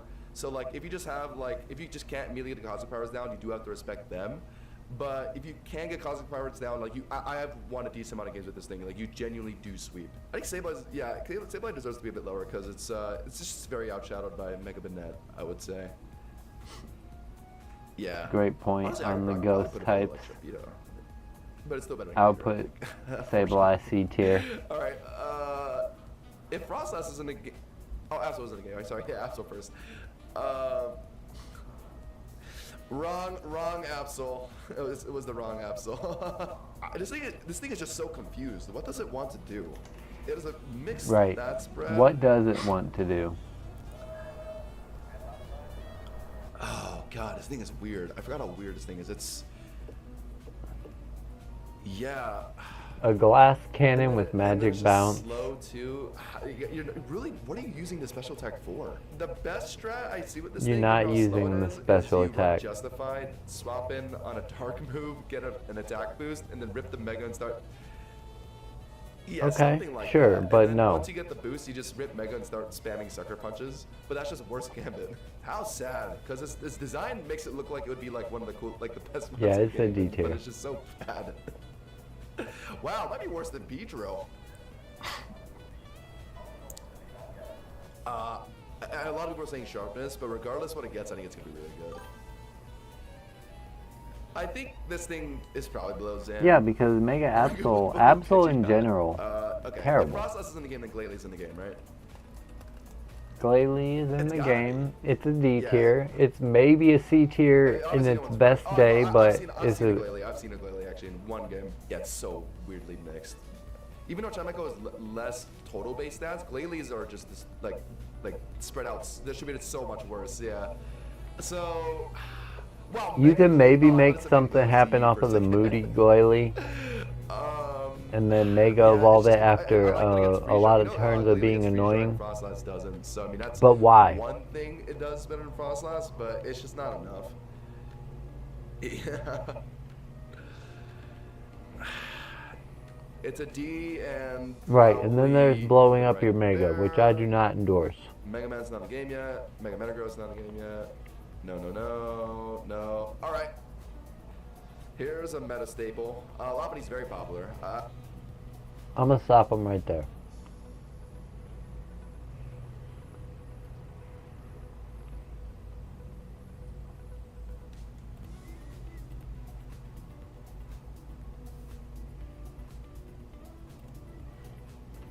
I did make the change to my Garchomp.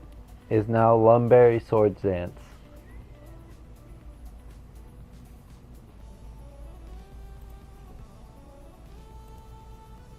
We'll get back into that video in a little bit.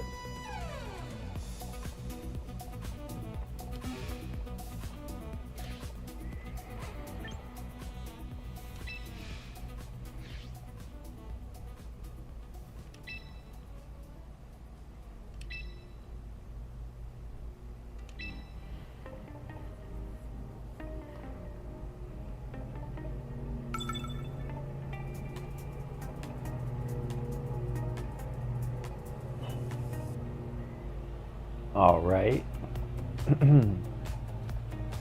So, which of those 3 top Pokemon do you think is the Mega? I would actually say Scizor is probably out of the question. Oh, Danny brought me banana bread. What a dear.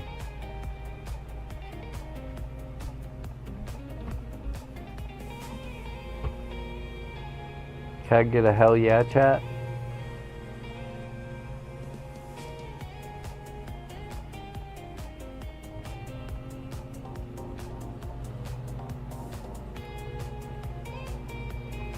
Okay, but real talk.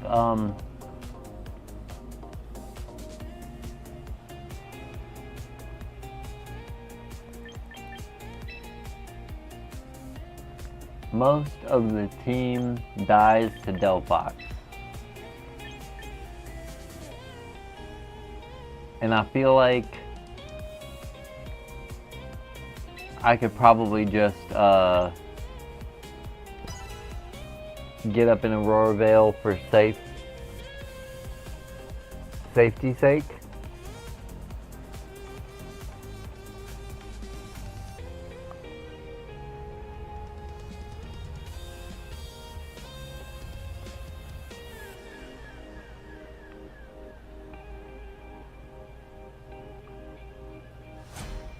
Corviknight is the most annoying Pokemon on my opponent's team, I feel like, with the 3 I'm bringing. Scizor is always annoying to me.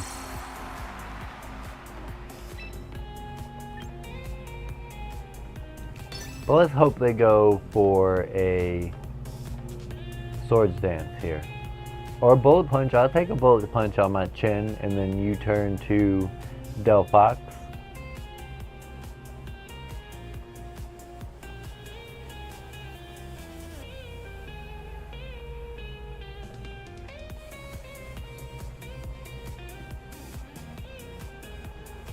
If they click like a Rock Tomb here, though, they're disgusting. Could be Swords Dance, could be U-turn.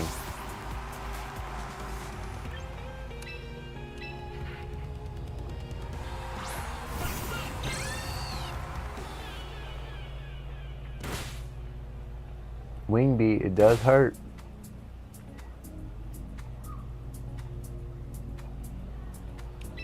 Damn, can I still live a bullet punch now? I mean, I'm more willing to risk it than they are, I guess. Because getting rid of Scizor...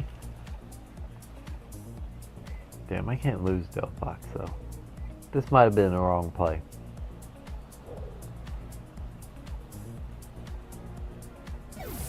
Okay.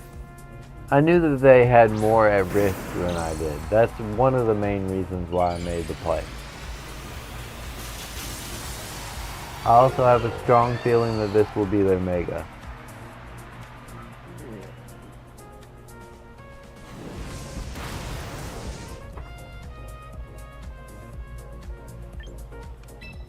I also think they have Sucker Punch.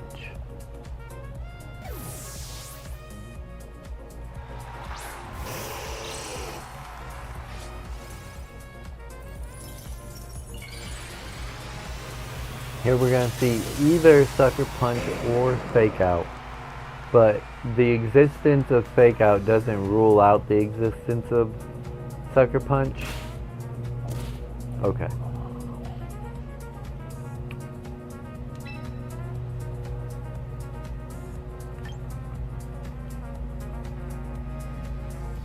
Sucker Punch isn't going to really harm me, so I'm going to get my free Blizzard.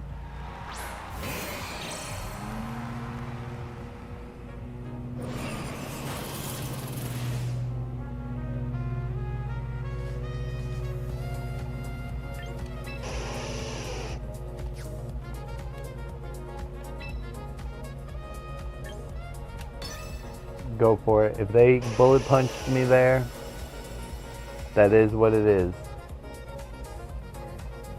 They're gonna Swords Dance.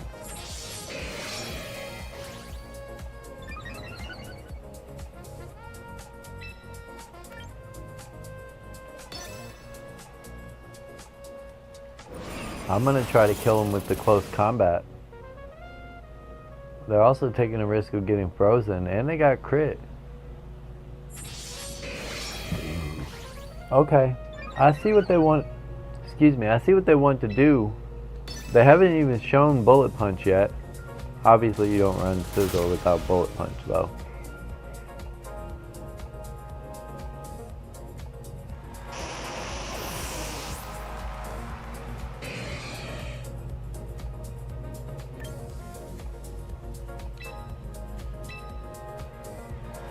Yeah, I'm gonna try to spam close combat.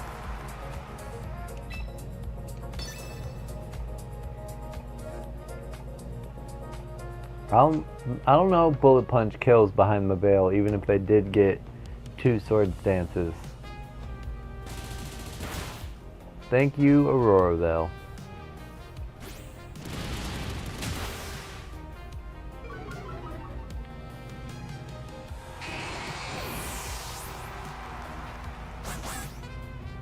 Of course, here comes Fake Out.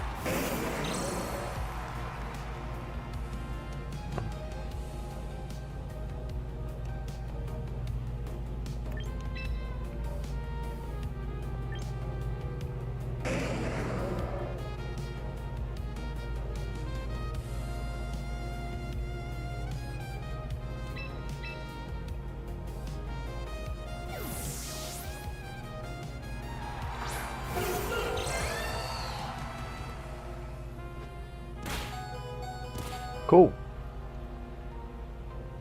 I don't think Sneasler would have lived that because of the defense drop, so that's why I made that switch right there. And I don't think they have Sucker Punch, but we're about to find out.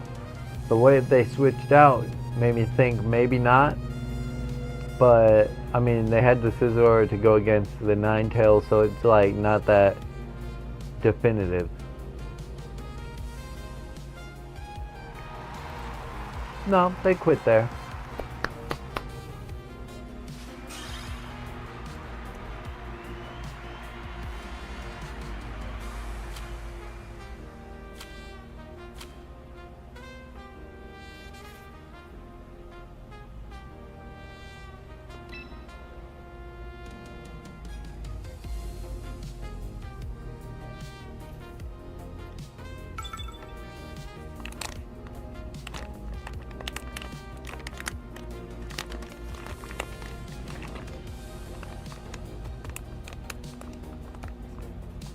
Okay, what do I see here?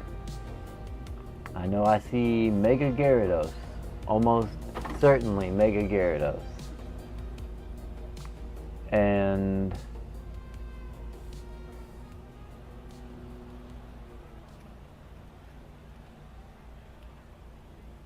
maybe my best support plan is Umbreon X. No, I think my best support plan is Ninetales, Umbreon, yep, and then Delphox. What does this 3 fear? Because I'm not entirely certain about this decision. So, Ninetales actually really doesn't fear anything on their team except for Charizard Y fucking with my weather plans. But Charizard Y would be a little bit of relief. Umbreon's going to absorb anything that can do. And then it's you know, setting up Sun for my fire type. So I mean, I don't like the Mega Gyarados matchup a ton still. That's obviously gonna come. But I got Freeze Dry and Moonblast. I don't know, I'm doing the best I can, I guess.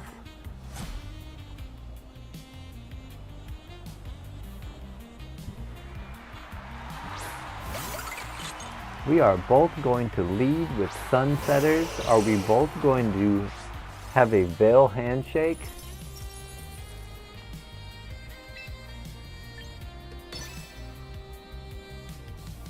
I'm clicking Blizzard because I want my Veil to be up on a different turn than their Veil. Okay, they taunted me.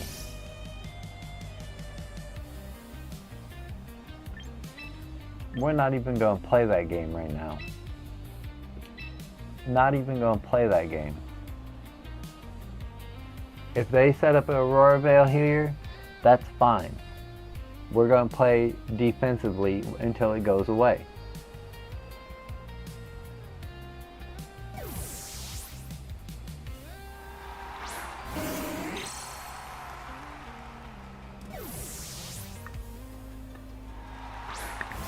Ooh. Not the matchup we love to see. But I tell you what I can do. I can click the... Oh! The taunt. I did not expect taunt on 2 Pokemon.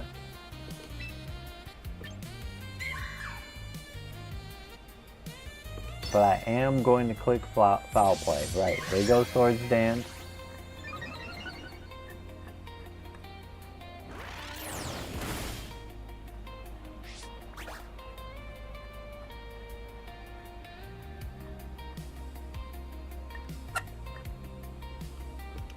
Hey, I might live this. I'm not too... Okay, I didn't live that.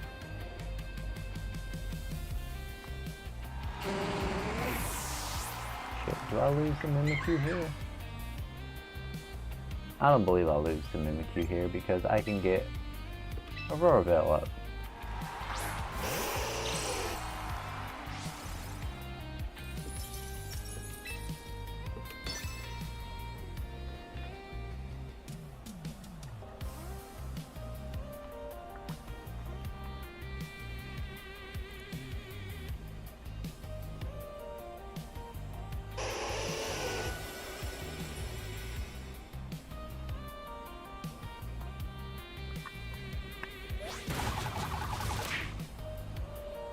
Oh yeah, we take that very nicely. Let's see how well you take this.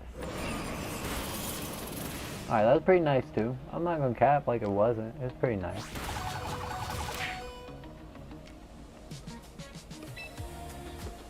I think this kills.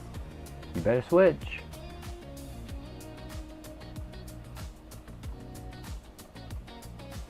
Oh. Good play.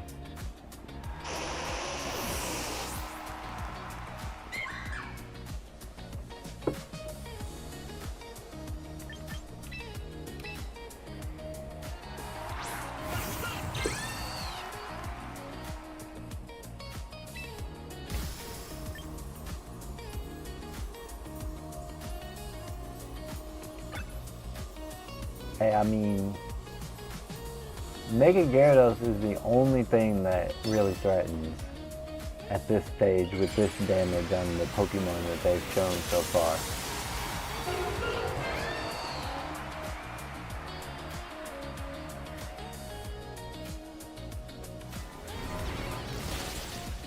Thank you, Vale.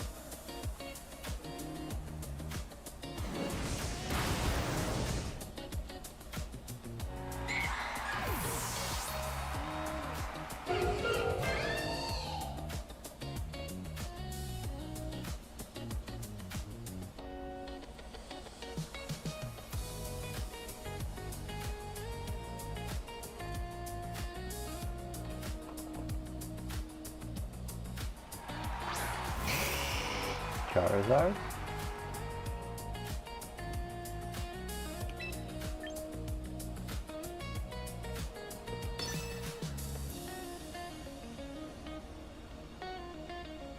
It might be able to kill me.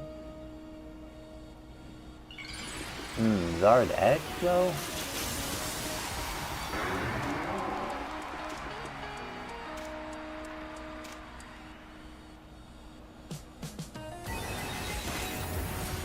Sheesh, get your ass whooped.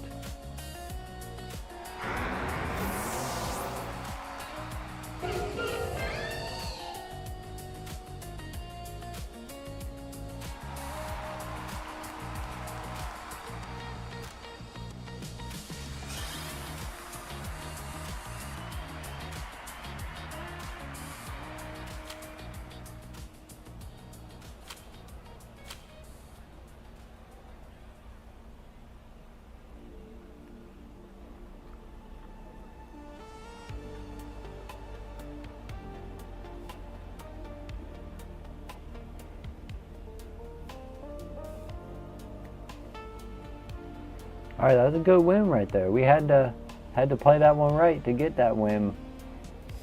It's a good win, good win.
This is the kind of team I changed the Garchomp up for.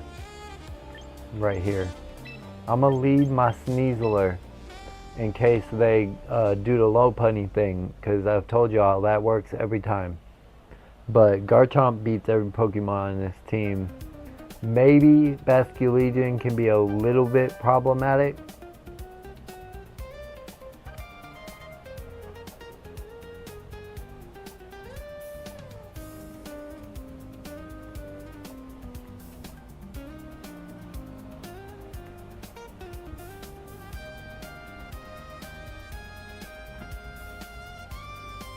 I feel like I'm gonna just bring Umbreon. Basculegion's not gonna be able to do anything.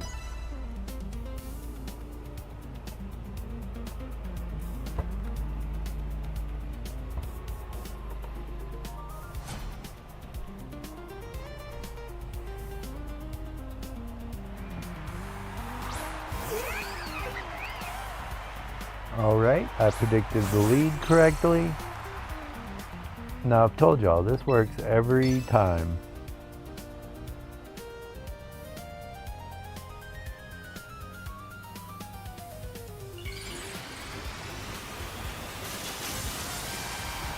We're gonna get faked out, we're gonna flinch, and then we're gonna Oko them with close combat.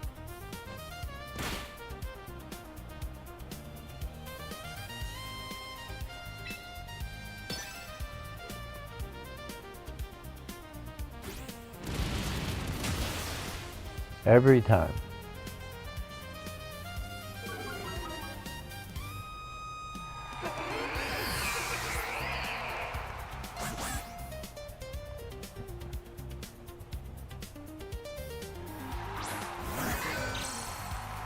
Then they go Aegis Slash.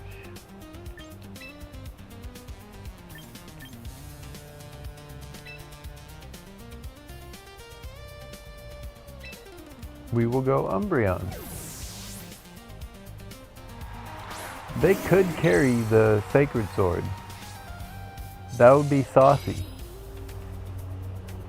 But their special attacking variant, they're not carrying anything that can touch an Umbreon.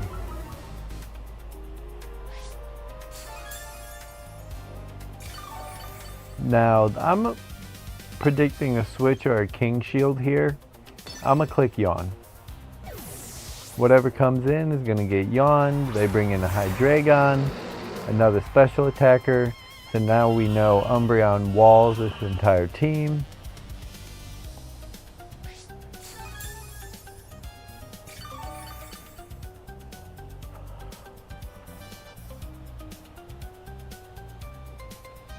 They are probably going to switch the Aegis, or yeah, they're probably going to switch here. I'm going to use this opportunity to get my Sneasler back out once again.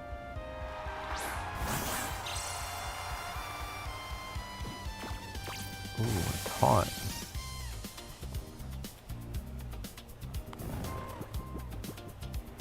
Now they're going to switch, right? Either way, they'll either be asleep or switch.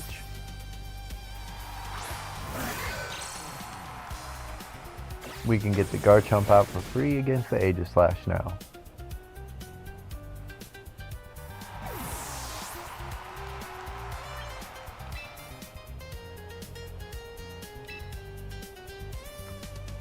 Matter of fact, I could click Sword Stance.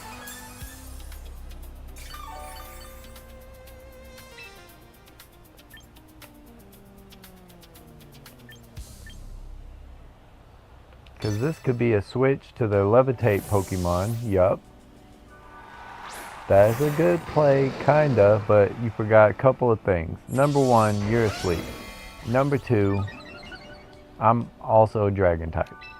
So now I'm about to click this clean Scale Shot.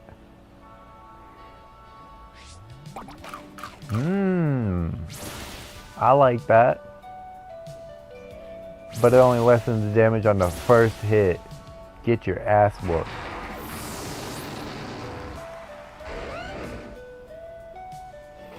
Now what you got? A Shadow Sneak? On a special attacker? Packed them up.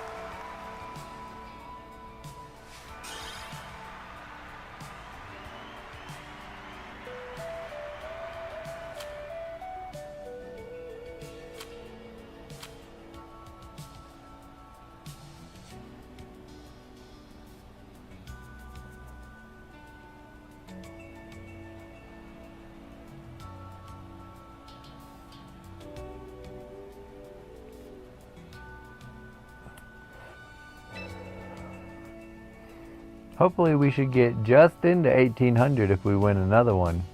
Hopefully they wouldn't rob me of 1800 on a 4-game win streak, assuming we win this next one.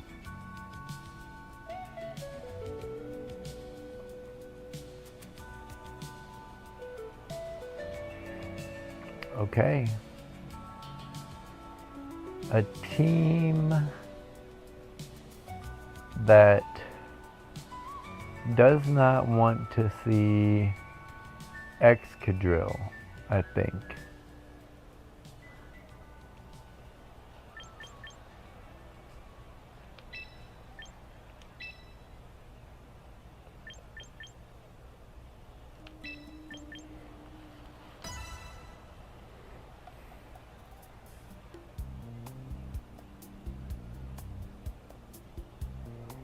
I think I'm gonna do my best to bring Delphox in and out against this team and try to get off a lot of chip damage wherever I can.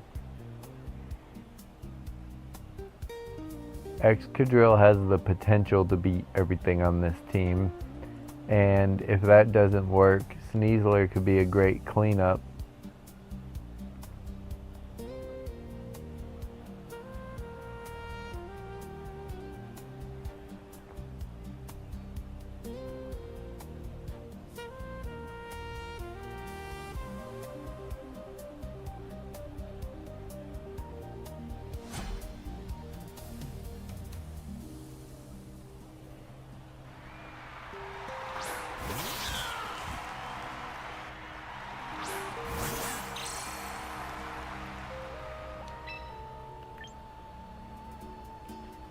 This is the kind of matchup we want to see here.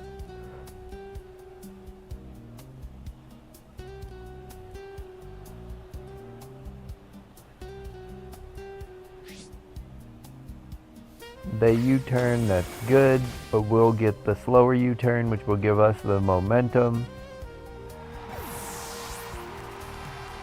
We also now know that the Meowscarada is Scarf, but we knew that at Team Preview.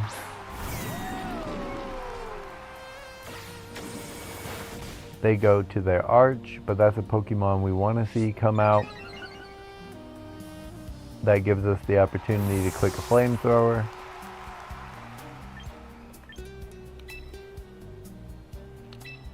I mean, honestly, we probably could Nasty Plot in this thing's face, but there's the Meow problem. So we're just gonna Flamethrower.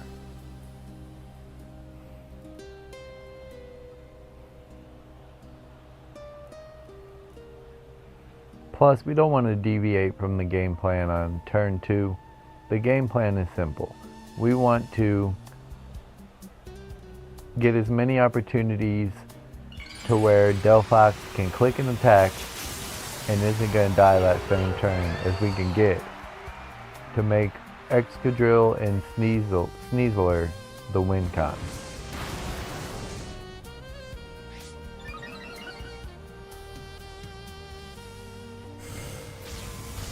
Dark Pulse don't kill.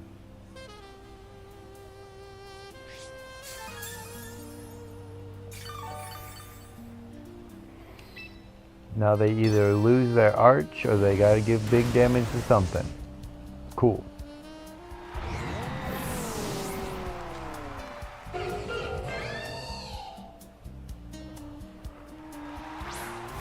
That's what they expected to be their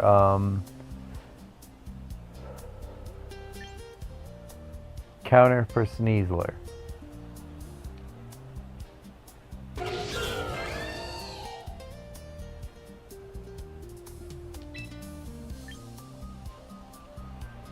One problem we may be facing here, we may want to let Delphox go down. No, I think I'm going to preserve the Sneasler, because the Meowscarada is the biggest threat right now, I think. They're going to knock off a useless Pachot Berry, lock themselves into knockoff, which they may be tempted to click that again.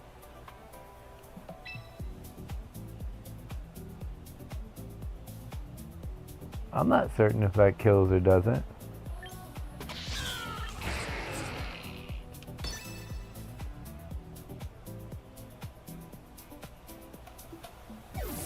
But they switch. We get a Oko on the Floette.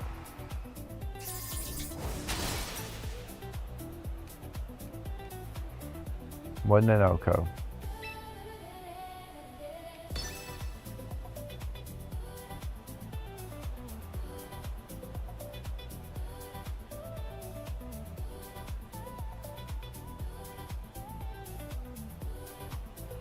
But this is like actually over, I think.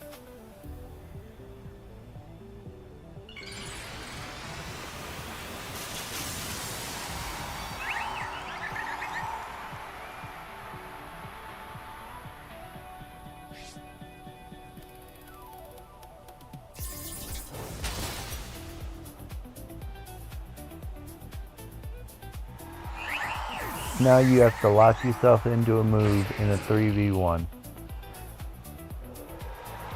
Right.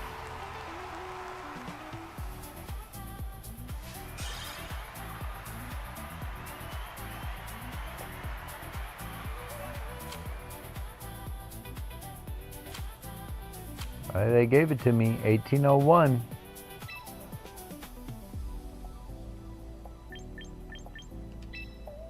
And please give me that BP, I'm starving.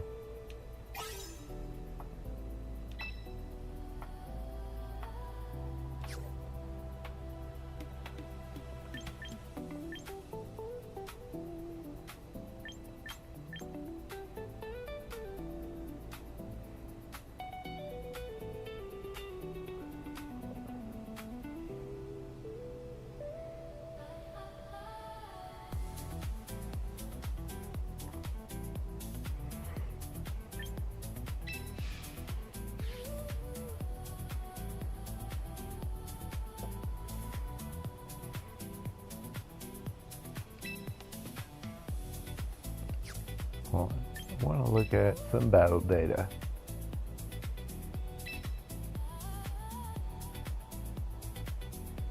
$27 y'all climbed to? Y'all are nuts.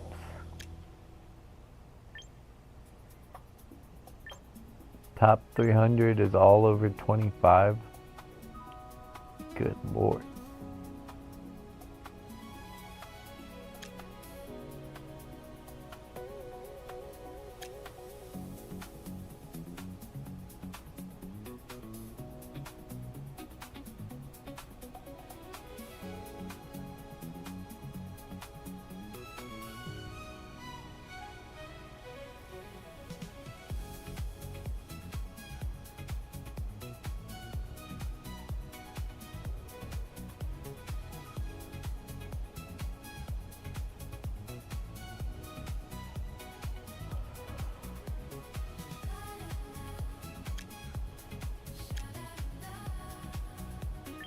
Has there really been any changes here, actually?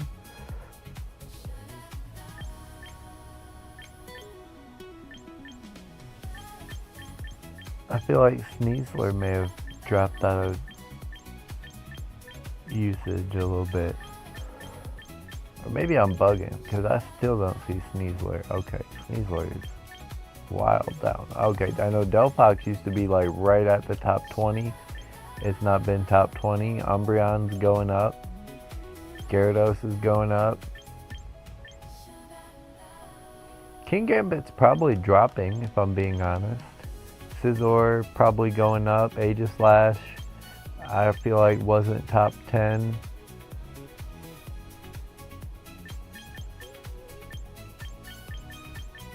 Dragonite, Gengar, and Charizard, I mean the most used megas. That doesn't always mean the best because this is in all the ranks.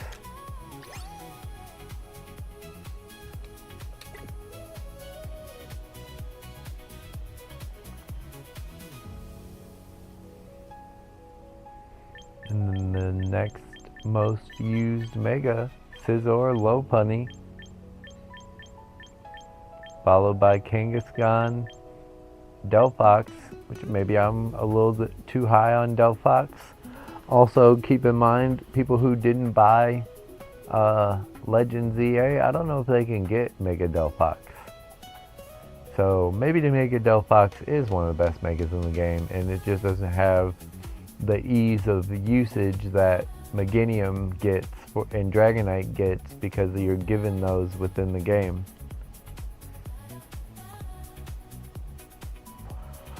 And I've encountered some players who are unable to use Mega Delphox because they did not buy Legend ZA. At least that's what they claim to me. And why do I have any reason to not believe them? I need to use the bathroom here in a minute. And then maybe I'll get a little more into that tier list video. I don't know, I'm feeling good about being 1800 ELO again. Do I just sit on my 1800 ELO for the next 4 hours until the thing resets? I don't know. On 1800 elo and a 4-game winning streak, it does kind of feel like a good time to end my first season. But even if I lost my next game, what if I got another 4-game win streak? Then I'd probably be at 1850.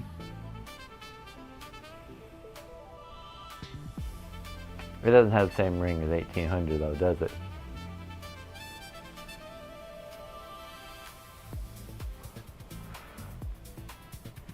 I could also try to go 1818 and play some doubles.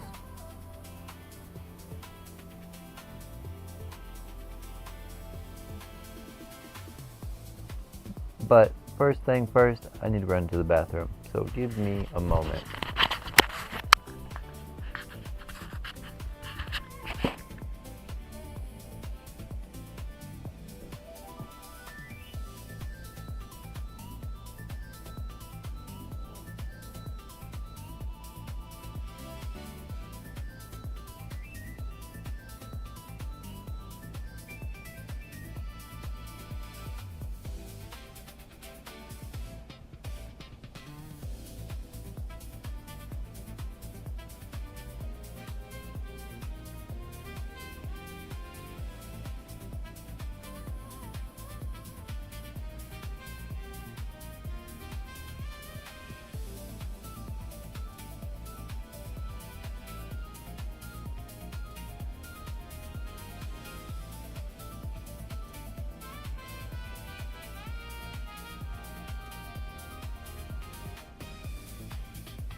Okay, I'm back.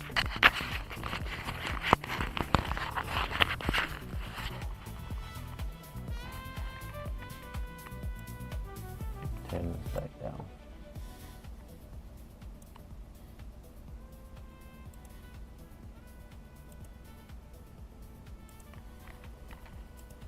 All right. Here's a meta staple. Lopunny's very popular. I would guess. Like, Right, so we had Lopunny as one of our S or tiers. top 30, right, in usage. Yeah, We've it's just up there seen for it's sure. one of the I most was running used. a lot at the Star Champions too. I think the most common set is just like spam pivoting, so fake out, U-turn, CC. Yeah, that was what I was running. Yeah, it's just solid. I mean, like fake out spamming, like fake out is a move that's not really that good in singles, but like They Mega did Pinch not and put Lopunny it also make in work just 'cause they're S normal tier. types.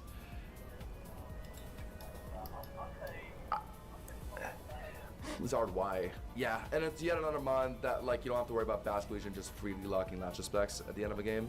I think that's another big reason why it gets used a lot alongside King Ishigan. I guess Mega Garchomp's in the game. Mega Garchomp Yeah. Legacy, bad Pokemon, it's not maybe B tier. a I high just wanna D, put it but as a it's like a placeholder. C. But it's like theoretically it's good. It's like, even though you're not gonna use it, it's still like standalone. Like, it's very good. Like, yeah. So I mean, that's something. Okay. Anyway, let's move on to Mega Lucario. Yeah, even though we're all kind of waiting for Lucario Z, like Mega Lucario is still pretty solid. In my Mega eyes, Lucario it's like, just smoked me at the beginning of the stream, just spamming extreme speed. It's at least, But, like, it's in got to be terms an of, A like, tier. I feel like it's solid A their tier. slot as a sweeper on your team, they fill similar roles, except Lucario would be more Obama versatile Snow to, is like, easier gonna to, be a just D tier. One-shot Arcalodon, because adaptability CC, I think just one-shots Arcalodon. Really? No, it's an A tier. But then again, they don't even have Kangaskhan in A tier, but it's like on par or better than Kangaskhan. Yeah, I don't know why. I just see it more as a like, it's just like it's a more offensive version of Scizor. Yeah, it just kind of sucks that it loses the Garchomp, but it's still really good. Okay, let's move on to. Okay, they say loses to Garchomp. Wow. Obama It's a Snow's snow a D tier. setter. That's unfortunately not the only Mega Snow Setter anymore, so it doesn't even have that going for it anymore. You just need Trick Room with this thing. Like, there's, like, even in singles, like, if you're running this thing without Trick Room, you're not gonna get anything done. So, yeah. And so it just has to be D tier for that reason alone. Could be above. Is it above Absol? No, probably not. All right, well, that's a quick ranking for Obama Snow. I guess we have to go Gallade first. Okay, Gallade is an interesting one because it's kind of like Garchomp, where I think a lot of people just use the base form over Mega. Right.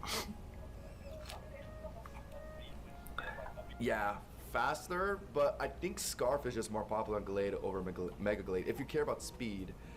But I was personally running Scope Lens. I think you do rely on the crits with Scope Lens. And like, yeah, the point being, it's better to have an item over a Mega Stone on this Pokemon, kinda. If you're landing like Psycho Cut crits and like whatever other crits. And as I mentioned, like you running Sacred Sword Sharpness, like Sacred Sword is way better than CC IMO because it's better into Arcalodon, better into like Iron Defense Corviknight. So yeah, like it's way more reason to go base Gallade, but Mega Gallade is still okay. Like it's a decent speed tier, good like move pull. What's its ability? It's Inner Focus, right? So you could do you could do a cheese into like fake out ones, yeah.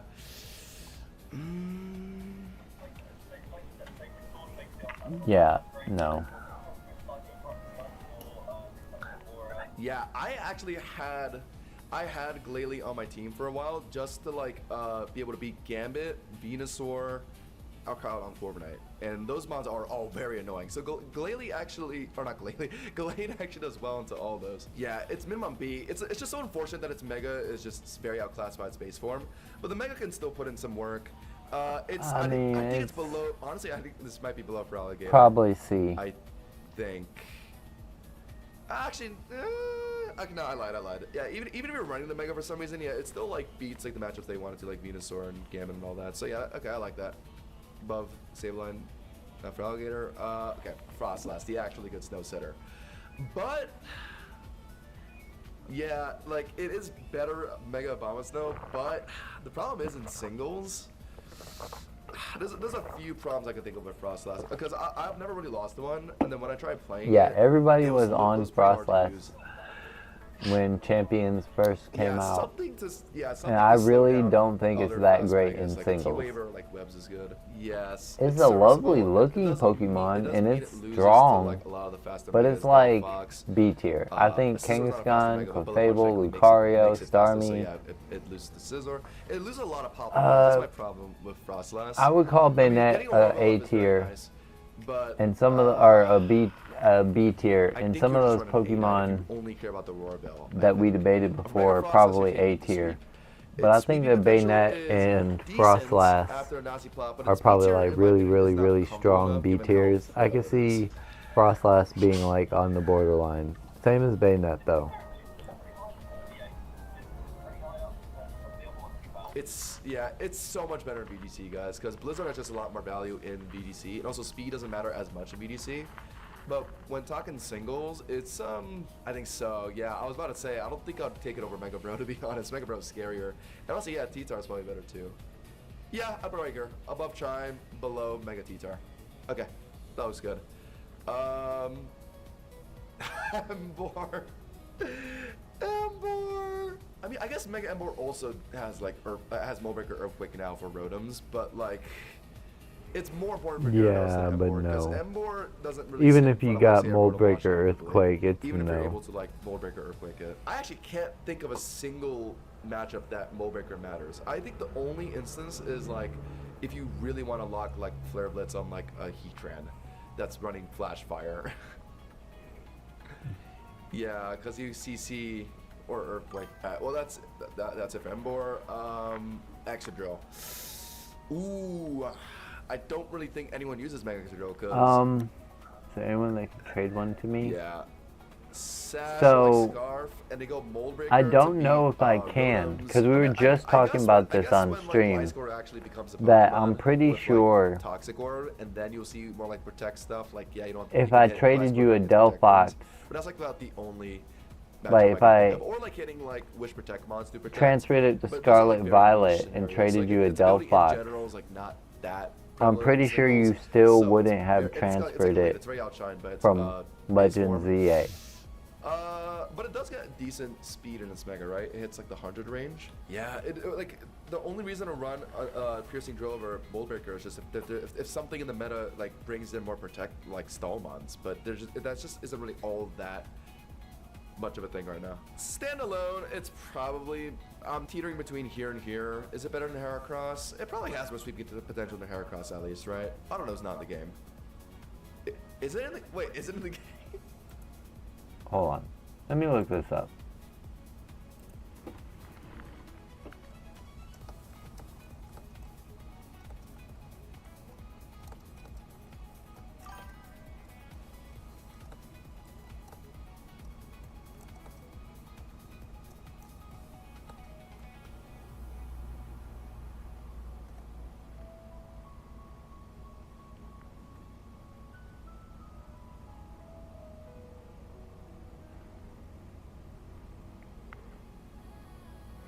Hold on, I'll see if I can help you.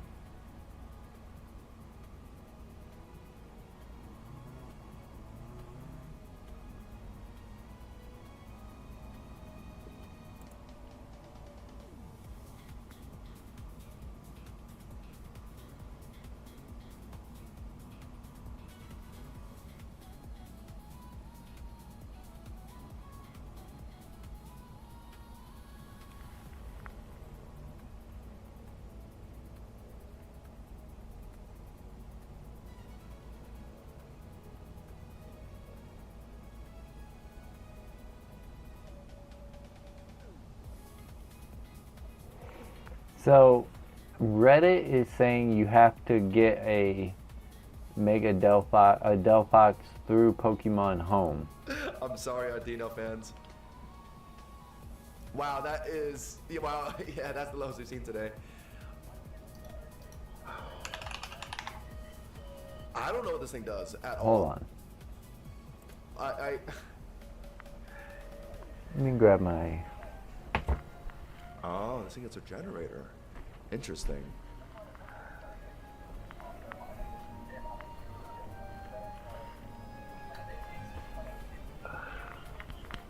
Yeah, that's what it's looking like. Yeah. Is this? Oh, it is a Wish Protect mod. Okay, got it. Any pivoting of any kind? Does it get like teleport, flip turn, or something? Because I mean, if it gets something like that, like, I was about to say like maybe it does something like Alamamola. Yeah. Okay, doubles. Yeah, doubles mod. Okay, I got it. So for that reason, it actually might be the worst mod on the list. Yeah, because Yeah, it actually Mega it just Ladino isn't is meant for trash. singles. Yeah. One moment. Let me see if I can help. Let me just look into it.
So I guess we're gonna have to try to do this through the Pokemon Home GTS.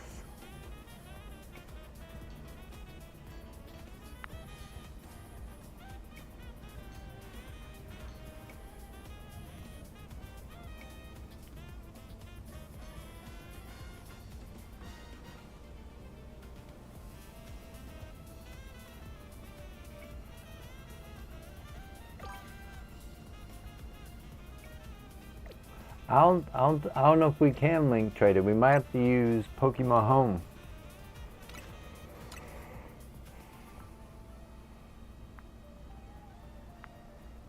The Pokemon Home has a GTS.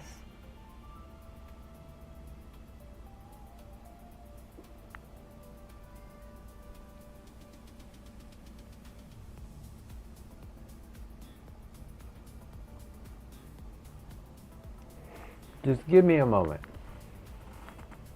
I've never used this GTS. I gotta get the Delphox, and then I'm gonna go to Pokemon Home.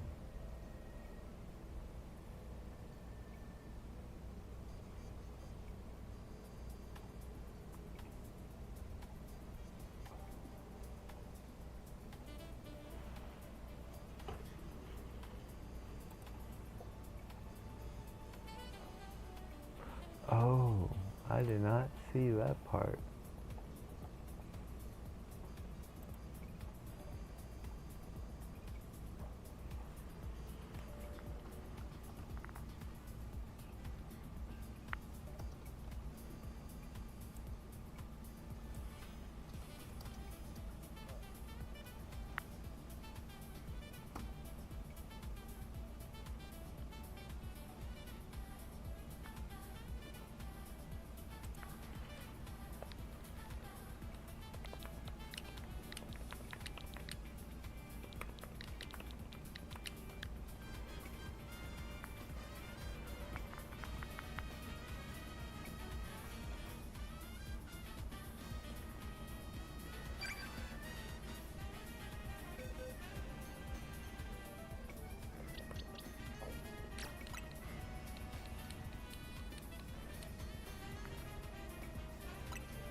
Okay.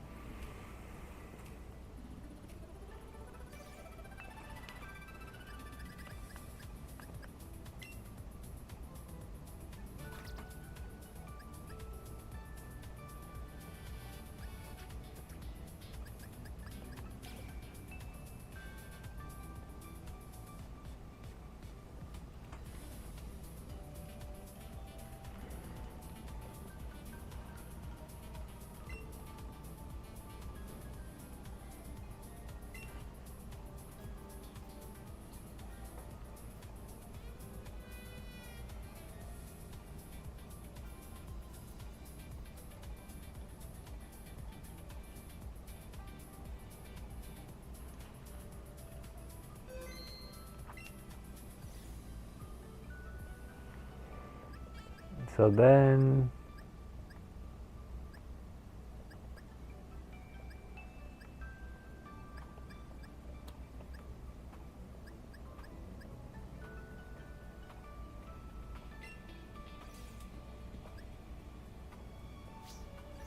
How in the hell do I use this?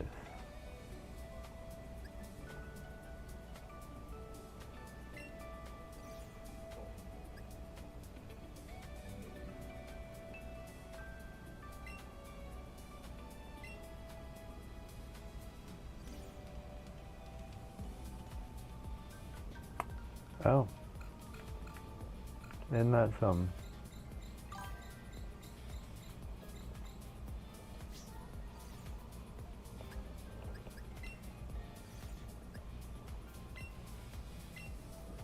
I can try, but this may not work for you. When you put this in Pokemon Champions, it may not work.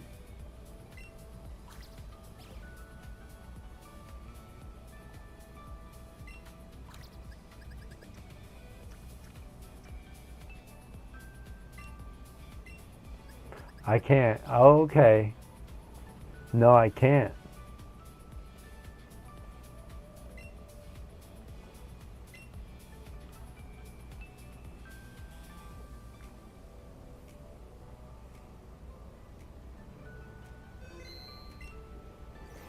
See, I knew there was a reason.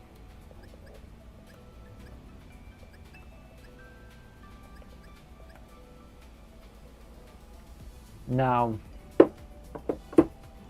look, I don't know if you've done any research online, and I did very little, but maybe you've seen what I seen right here when I was looking at it.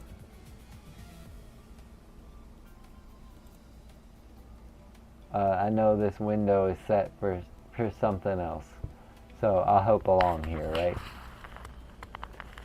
Hey, I've been really getting into Pokemon Champions, and I really want to try out and make a Delphox team online.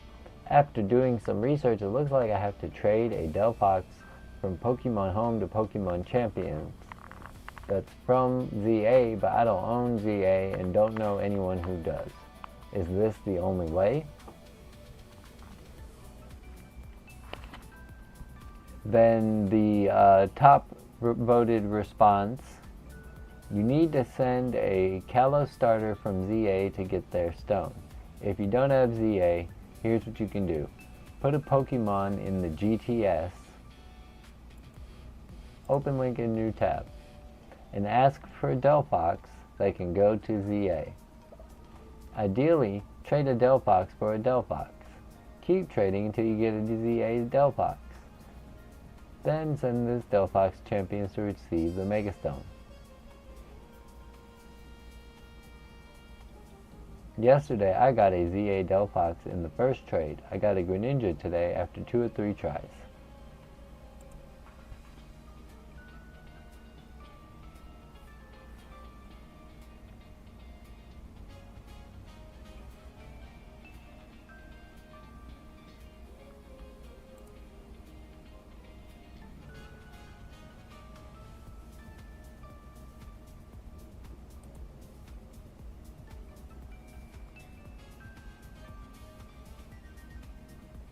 But how do you use?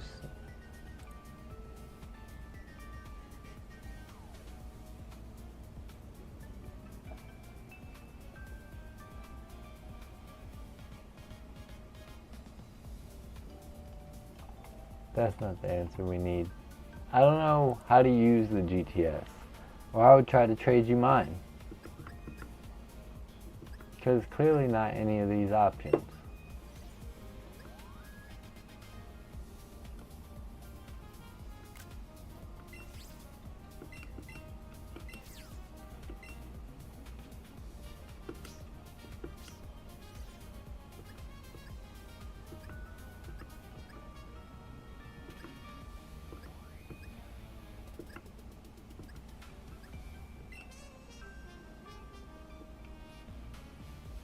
No, this is not obviously it.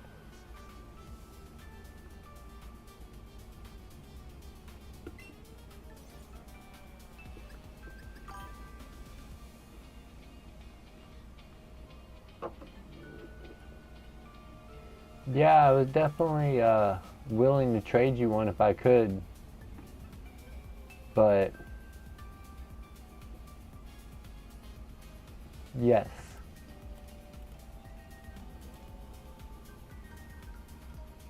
And yeah, I mean, definitely down to help any way I can. One way I can definitely help, I've played a ton of Mega Delphox on my channel. So, like, if you do manage to get one, I got team. I showed my team code at the beginning of the stream. Yeah, I think I've been putting in mad work. 1800 with Mega Delphox in singles.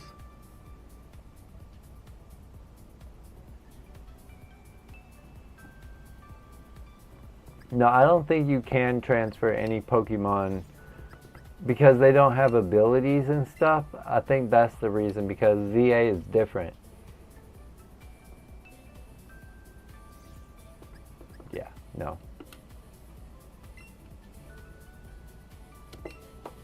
I did look. I think I got the screen covered up. I did just look. No, you can't do it.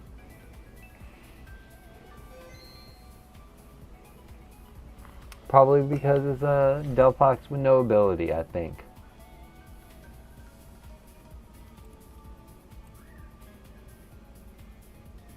I don't know how good it is in VDC, but yeah, it's just not it for singles. Anyway, the last thing we were talking about, okay.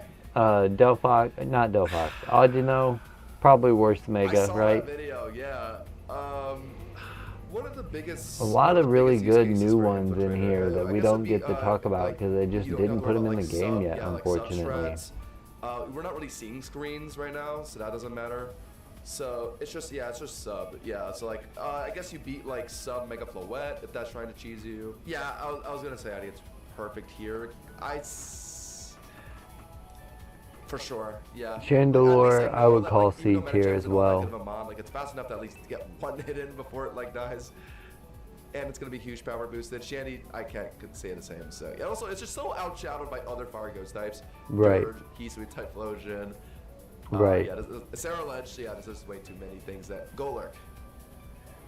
Golurk, Yeah, I was running really it good in in doubles, for a but bit. in singles, It was I mean, probably its ability C doesn't matter in tier. singles, so I was really just using it for like powerful Polters and Earthquakes or Headlong Rush. I mean, its typing offensively is quite scary. So under a Trick Room, it actually can. Hey, I appreciate it. If I recall. Yeah, like, you know, I play some fighting games too. I kind of consider myself Mega Delphox main in Pokemon Champion so far. Definitely the one Pokemon I've been trying to without the Mega. Yeah. push the limits of my team with it and my skills as well. But no, it's gonna be. I think it's about right. Yeah, I had some weird success with it, but I can't see it being better than other like Trick Room sweepers in singles anyway. In doubles, it's pretty good, I'm pretty sure, but in singles, Chestnut. So this is a mod that I Chestnut. actually. It was the second. Look, Mega it's that got I was that using on my stab Trick Room body team. press. It actually had a couple good games. It's just super slow. What was I running? I think it's better in some C tiers, but it's still a C tier. So I had Chestnut for that. Yeah, Like, it's like right behind, maybe right above. It's in the ballpark right there with Altaria. It was Woodhammer, CC, Earthquake, and P-Jab. I think 4 attacking moves, and then I think eventually it took out the Earthquake for Curse. I think.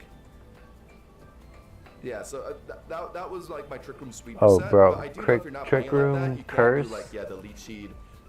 But Which is, yeah, I mean, it's you know, that typing doesn't really support like Iron Defense body pressing. since like Sword and Shield, I've been really down on any Trick Room in singles. And also, I don't know if y'all agree with me in chat. I think 3v3 Trick Room is even worse than 6v6 Trick Room. If I were to ever run a Trick Room singles team, I would hope that it would be a 6v6 opportunity. Hold up. I would hope that if I ever did run singles Trick Room, it would be in 6v6 so I could spam Trick Room setters and have like at least 3 of them on the team. with like different ways to get my trick room started, like maybe one with Prankster and one with Focus Sash and one that maybe like a slow bro that's just like high bulk regenerator, and whatever the meta plays me into. The point being that when it's down to 3v3, I feel like it's even worse because you have to guess. You're like, I could go with this one trick room setting option. Maybe even, well, I go with this one trick room setting option. If my opponent brings this, they will stop it, and that will be bad. So maybe I should bring 2 trick room setting options. But then, what am I going to use to abuse the trick room? Also, the ability to pivot into trick room is very limited. I think Slow King can maybe chilling reception, but like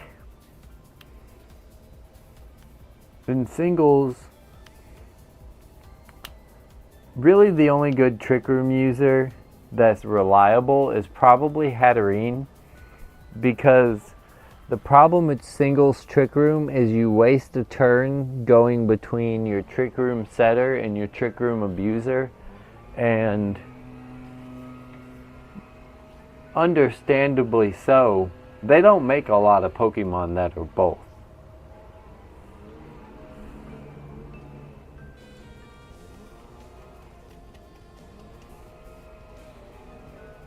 So then, just do the math. You get 5 turns of Trick Room. The turn that you set Trick Room, the timer goes down to 4. Then you use your next turn to switch. The timer goes to 3.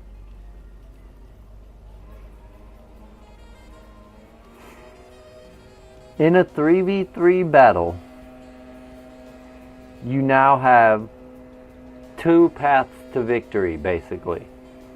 Or what I'm really saying is, you've limited your routes to victory, and you may be stuck having a predictable path that your opponent knows. You have to OHKO a Pokemon on each of the next 3 turns, or you will be stuck with a slow, exposed win condition right for the taking. So I know this isn't always the case in singles, but your opponent could hypothetically run something like Protect, Fake Out, anything like that. I mean, just switch to a Resist, and oftentimes that's going to throw off the rhythm of the Trick Room, because then you're going to attack once, and if the Pokemon is not dead in front of you, now you have 3 Pokemon remaining and 2 turns of Trick Room. That leads to your other option, which is to play your Trick Room abuser out until it dies and hope that your opponent falls for the same trick once again, and allows you to get Trick Room out, doesn't set up anything crazy in your face, doesn't taunt you, doesn't OHKO you because you already broke your sash on the first Trick Room setup. And then you have to finish the other Pokemon remaining with the other Trick Room abuser, which might be what your third Pokemon you brought is, but maybe you weren't sure how you need to get Trick Room set up, so you might have too many passive Pokemon and can't afford to play the way that you need to play. It's just very limiting play style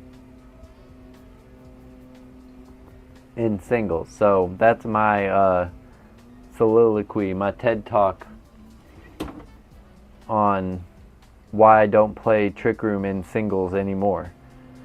And because I think it's worse in Battle Stadium singles as well. I think it's worse in 3v3 than it is in 6v6.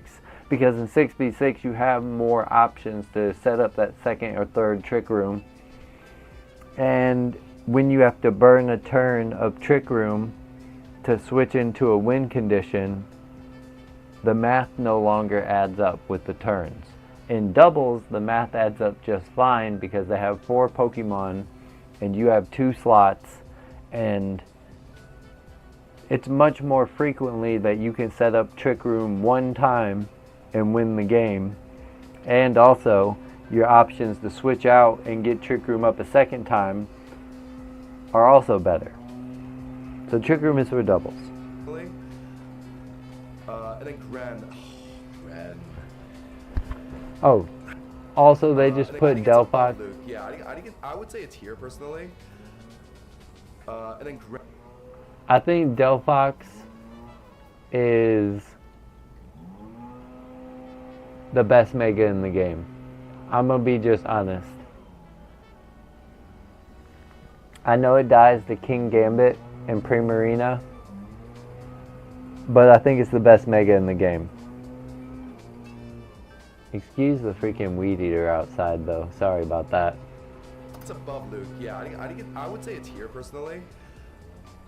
And then Grand. It's definitely better than Clefable. I think it's better than Mega Kangaskhan.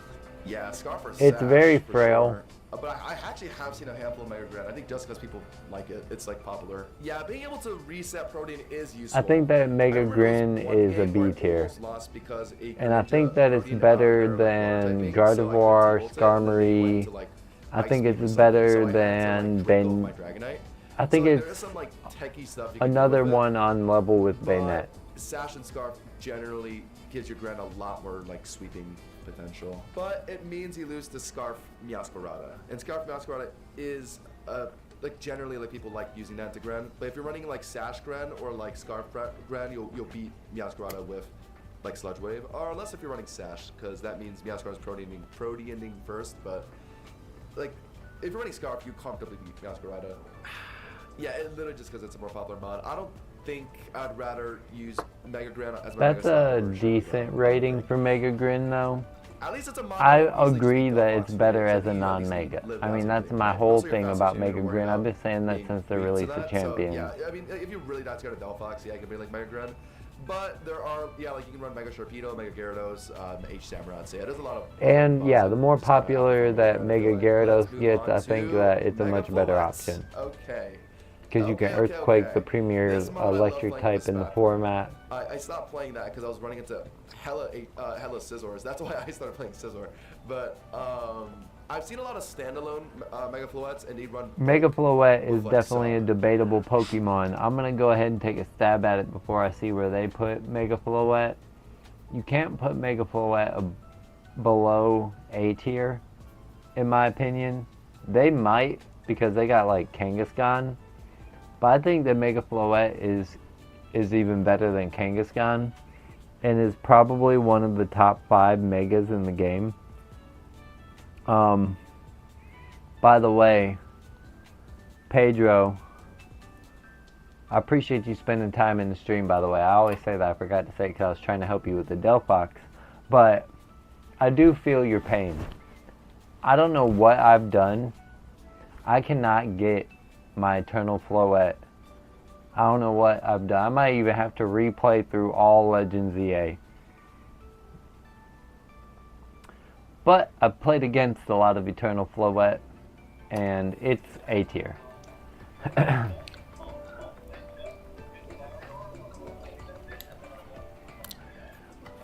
Yeah.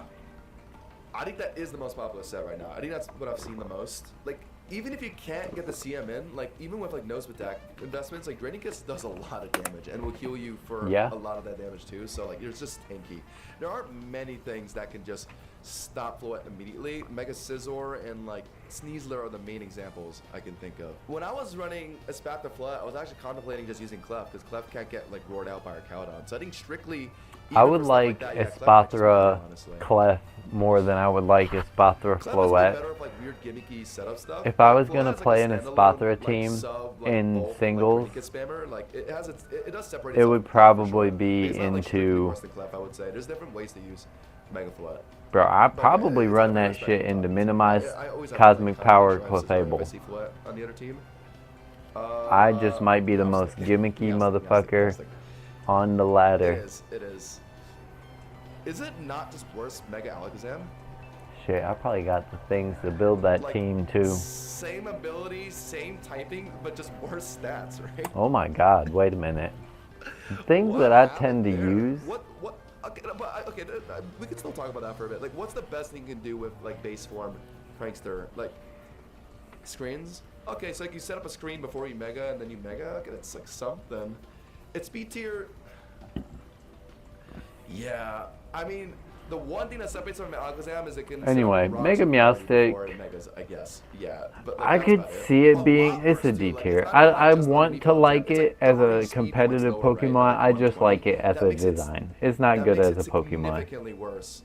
Like, you're not even outspeeding like no. Right, you're not outspeeding anything it needs to outspeed. It's So just, yeah, no. so you're slower than Gengar. Like, that's rough. I would say it's below. Yeah, I don't know. This is trash for trash. It's a real, yeah. Okay, let's not focus too much on the mid off. We'll just leave it there. Malamar's out of the game. I can't wait for Reberico to be in the game. Then we got Hawlucha. I've played against Lucia once or twice. It's never been a problem for me. Hawlucha, not a threat that much in singles. It's a C tier. It's not useless. It's like similar to how Altaria and Chestnut. They have a use. They have a potential. Okay. Anyway, yeah. I think Hawlucha's right there. Top of C tier. I think the Heracross is better than it though. Yeah, it is. It's a mon comparable to Chestnut as a pretty good Trick Room sweeper in singles, and Ice Fighting is a great offensive typing. Like, not many things can I swap think at least that neutral damage. And Crab if you might be a low key B tier because it is super good in the Trick Room. It does a similar thing to like HM But I'm not going to go through the whole TED talk on why that in itself is a problem. It's something to cheese like the Zards and Delphoxes in Trick Room. Oh, okay, yeah, so yeah, you have a way to beat the Zards and Delphoxes in Trick Room. If you can get Trick Room off, which is not impossible since you're playing it with Glow King who sets up Snow. So like if you're worried about like physical matchups, so you at least have like the boost from Snow. So I think it's definitely usable as like probably one of the better Trick Room sweepers in singles. Yeah, it's like the premier Trick Room sweeper. Chestnut, but Chestnut does have that like bulk build going. As a Mega. Yeah, I mean you have to build a whole team around it. That's I can't see a single Pokemon I'll want as a Mega. So like you're 100%. Maybe Bayonet, but like Bayonet, we talked about when it was time to rank Bayonet, I mean, I've gotten how its ability to go from slow to +1 priority and just play with that is kind of what you want to do. When Bayonet is slow, it's like taking advantage of being slow.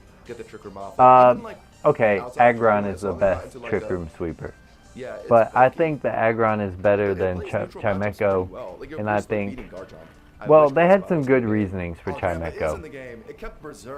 I think that both of those Pokemon, Aggron and Chimecho, need to move up, but Aggron's better, in my opinion. Drampa, I've never seen anybody play Mega Drampa in singles. It's gonna be like the 4th or 5th best Trick Room sweepers. I don't know if I would call it D tier because that Berserk could go crazy as hell. Because that could be your answer to the Trick Room dilemma that I pointed out. Is you could say, what are you going to do when you did an OHKO Pokemon 3 turns in a row and then Trick Room ends? You could say, I'm going to take a hit, be built with bulk they didn't know I had in a certain way to get my Berserk boost, eat a citrus berry, and OHKO the remaining Pokemon. Maybe you can live 2 hits. You're dragon typing. Maybe you can give them the outplay. Well, no. I mean, you're not gonna go from sitting out there sweeping in Trick Room to getting them to play around. But maybe you can get them to not click a ghost type attack, allowing you to switch in your Trick Room setter again. Obviously, well, no, if you ate a citrus berry, you could come in and get a second Berserk boost. Look, I already said it's like the fourth or fifth best Trick Room Sweeper in the format, but it does give this unique proposition of maybe you could figure out this fundamental problem with playing Trick Room in singles through this Pokemon. A lot of people know that Scovillain actually is pretty good in VGC, but a lot of people don't know that it's pretty good in singles too. Just because it threatens a burn. Like it can actually stop Basculegion, which is valuable. And there's a lot of physical threats they just want to burn. Stops Basculegion, not bad. The most broken thing about this ability is just the fact that it doesn't need to be contact to proc. That's what's so absurd about it to me. So like you'll burn Earthquake Garchomp. Oh, they're talking about Scovillain now. So like it's just so good. And you'll Stops Bass. Okay, I can see that. I like that thought. Is it more noxious than running into Victreebel over Nets? I It's about think the same, yeah. that this is fair. I'd actually put it in between the two, like right here. Yeah, it's very okay. high up in B. Yeah, it really, yeah. I think the main things they'd want to get rid of a Scovillain are mons that are probably gonna get burned by it.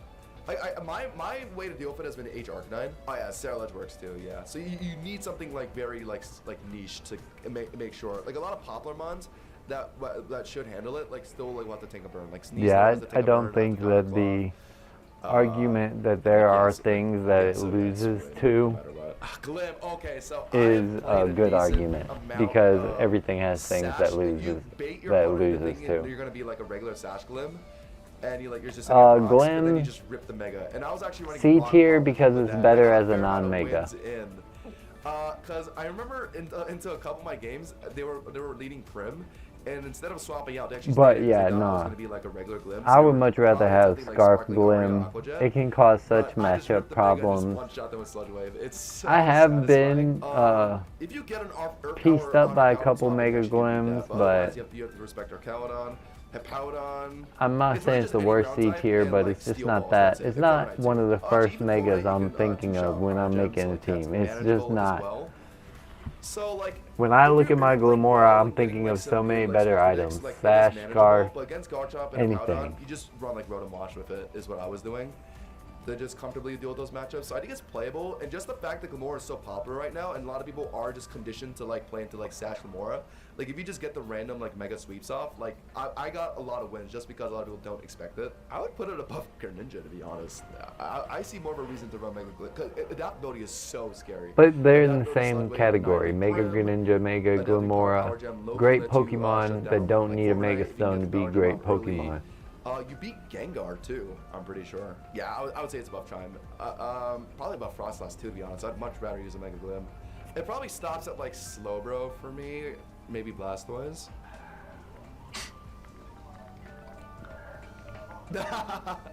Alright, we almost done though. I'm surprised Slowbro ended up becoming like the divider in B tier. Ooh. I think it stops at like Guardy. Or maybe above Guardy. It's around here, I'd say. Okay, I like it here. Between Meganium and Gardevoir. Yeah, Mega Glim is then we might go lab a little bit more in Champion. Ready to like face a Mega Glim. Oh, we are like super almost done. Yeah, we're done. So we ranked all the Pokemon with them. Using it, get some random win. That's a part of the ranking you want to see. I think that us as like maybe not as high elo players, maybe that's a big reason why we're much more lenient with our S tiers and our A tiers.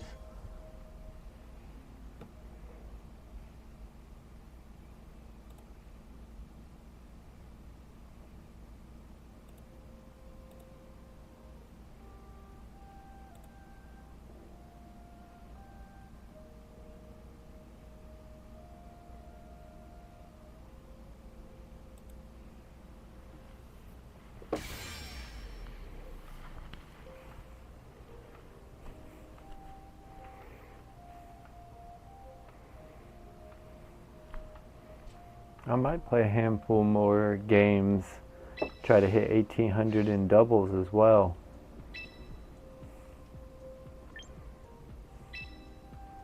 Damn, I could probably do that in a couple of wins, like 2 wins, maybe? Let's see how it goes, and then maybe work on our psychic team a little more.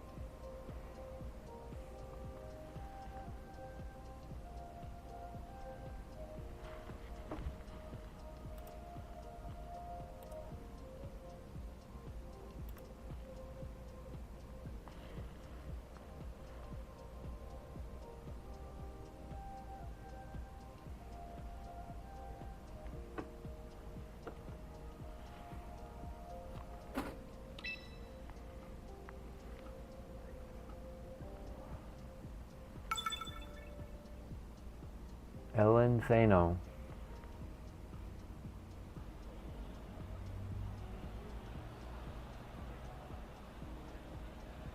Okay.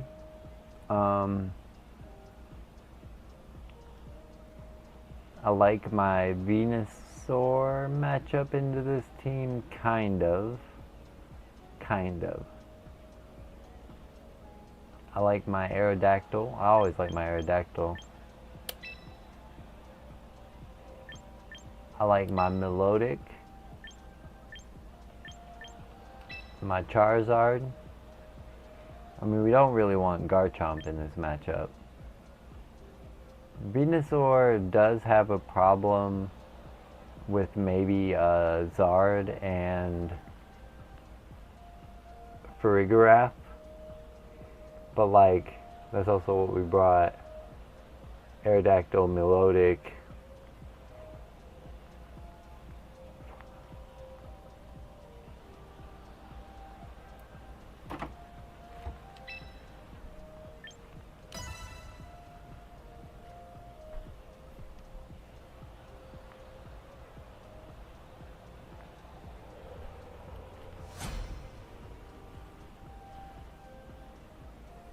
Damn, 1832. Okay, they lead Farigiraf, Sneasler. They probably want to fake out Trick Room. I'm gonna protect here.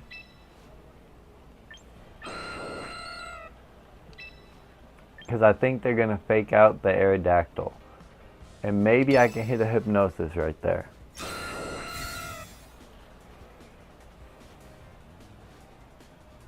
Yep, predicted that part right.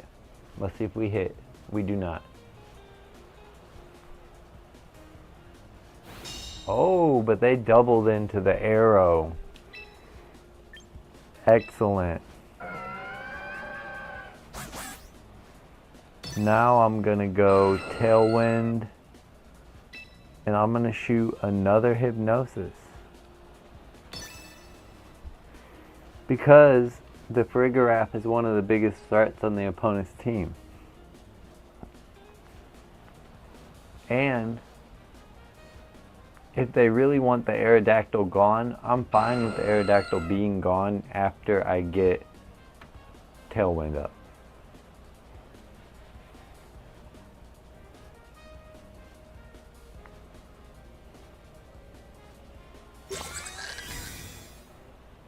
They protect on that. Close combat, but we're Sash. White Herb. No White Herb? They must be Sash. Alright, we're good on that though. We can dual Wing Beat right into here. And just continue to make it annoying for them to try to even try the Trick Room stuff. I think that's the turn they're gonna go for it right here. So let's hit this Hypnosis, please. Damn it.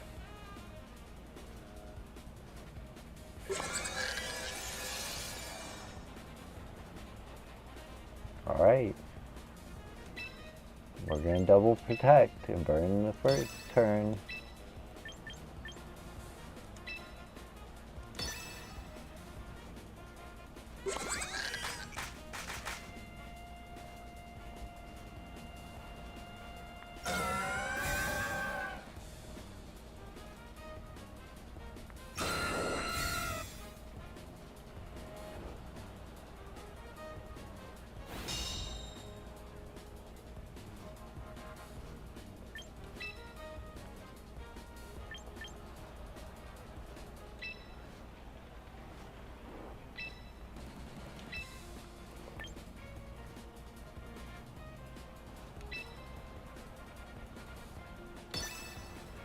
Since they want melodic, let's let them have melodic. But we're going to try to recover if they don't kill us. We don't love that. But we live this. No status. Let's go.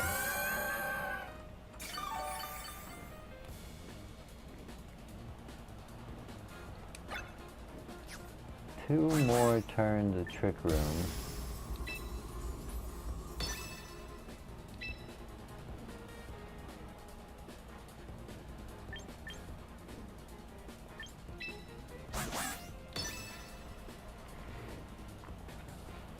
Burn one of the turns right here with the double protect.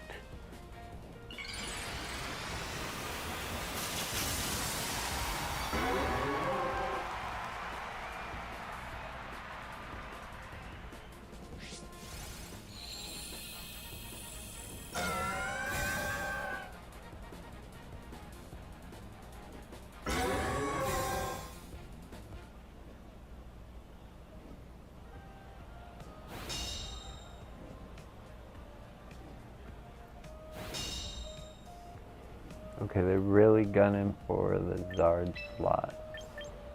I'm gonna let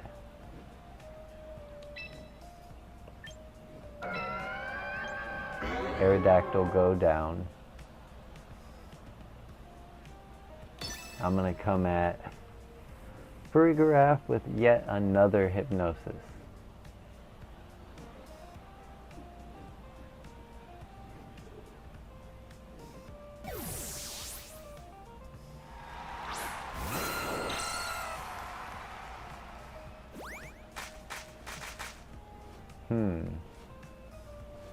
Helping Hand, Dire Claw, maybe into the Melodic. Okay, that's where I want it. That's good.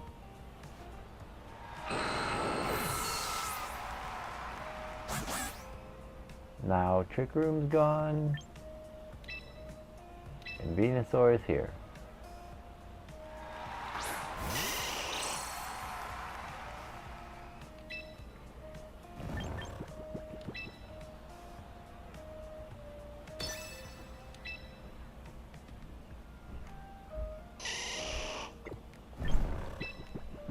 We can Earth Power and probably safely bring in our Zard because the most they're going to do on the Sneasler slot is probably Protect. Yep.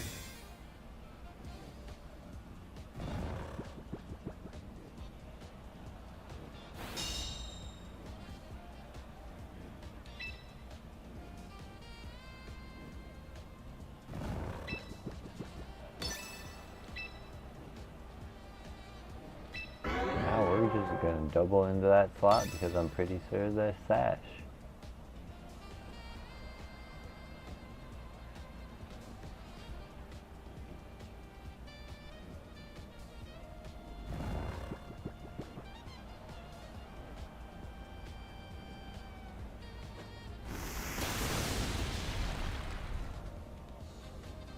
Okay, they're going to get a turn here.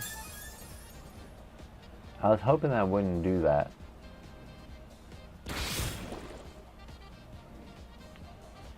But hey, no Air Slash, or no hacks on the Dire Claws. Now Farigiraf wakes up and smokes my... No? Cool. It's 100% this turn though.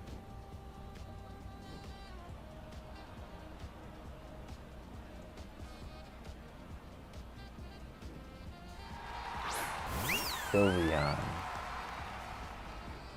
Damn, that's tempting.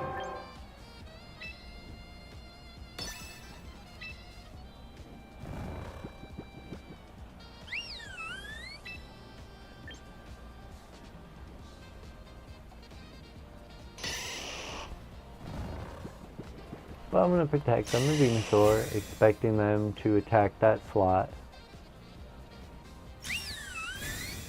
They protect on the Sylveon, expecting the Sludge Bomb.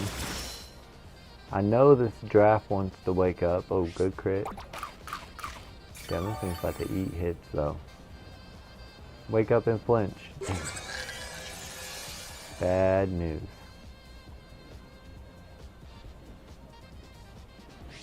Okay, Venusaur is a lot slower now.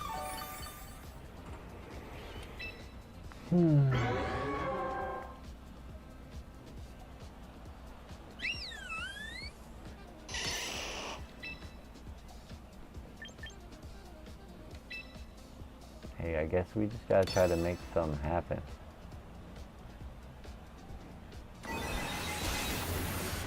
Yeah.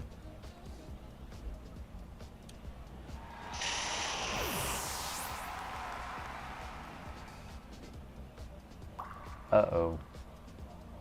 This might be a L.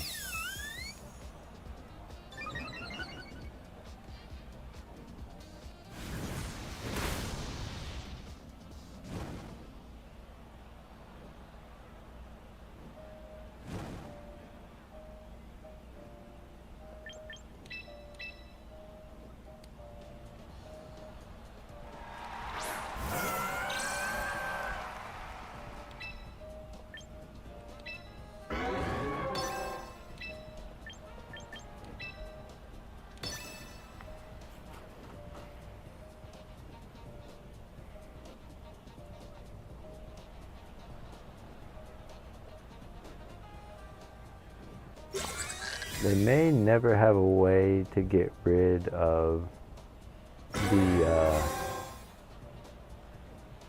melodic, but these calm mines ain't gonna hurt.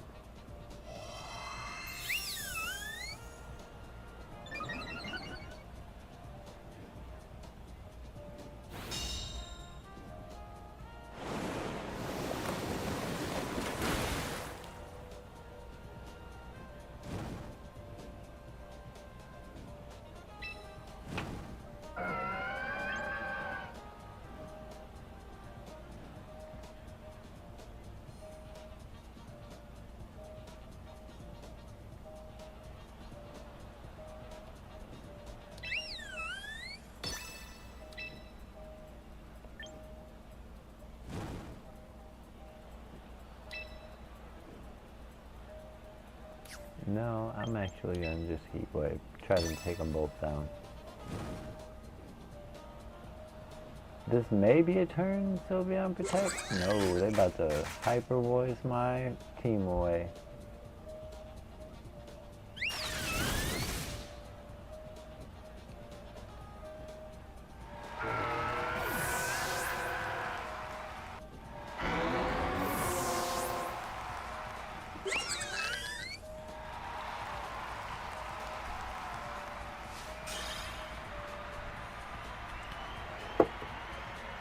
Alright, I'm about to get off for a little while. I've been on for quite a while. No, go put that back.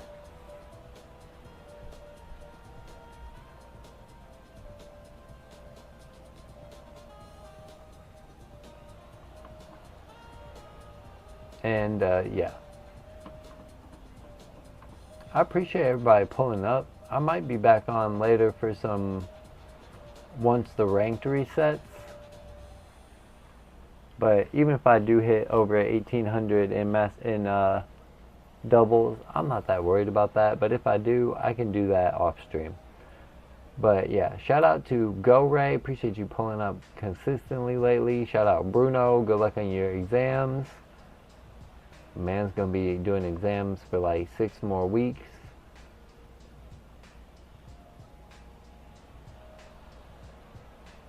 Six days, not weeks, just days.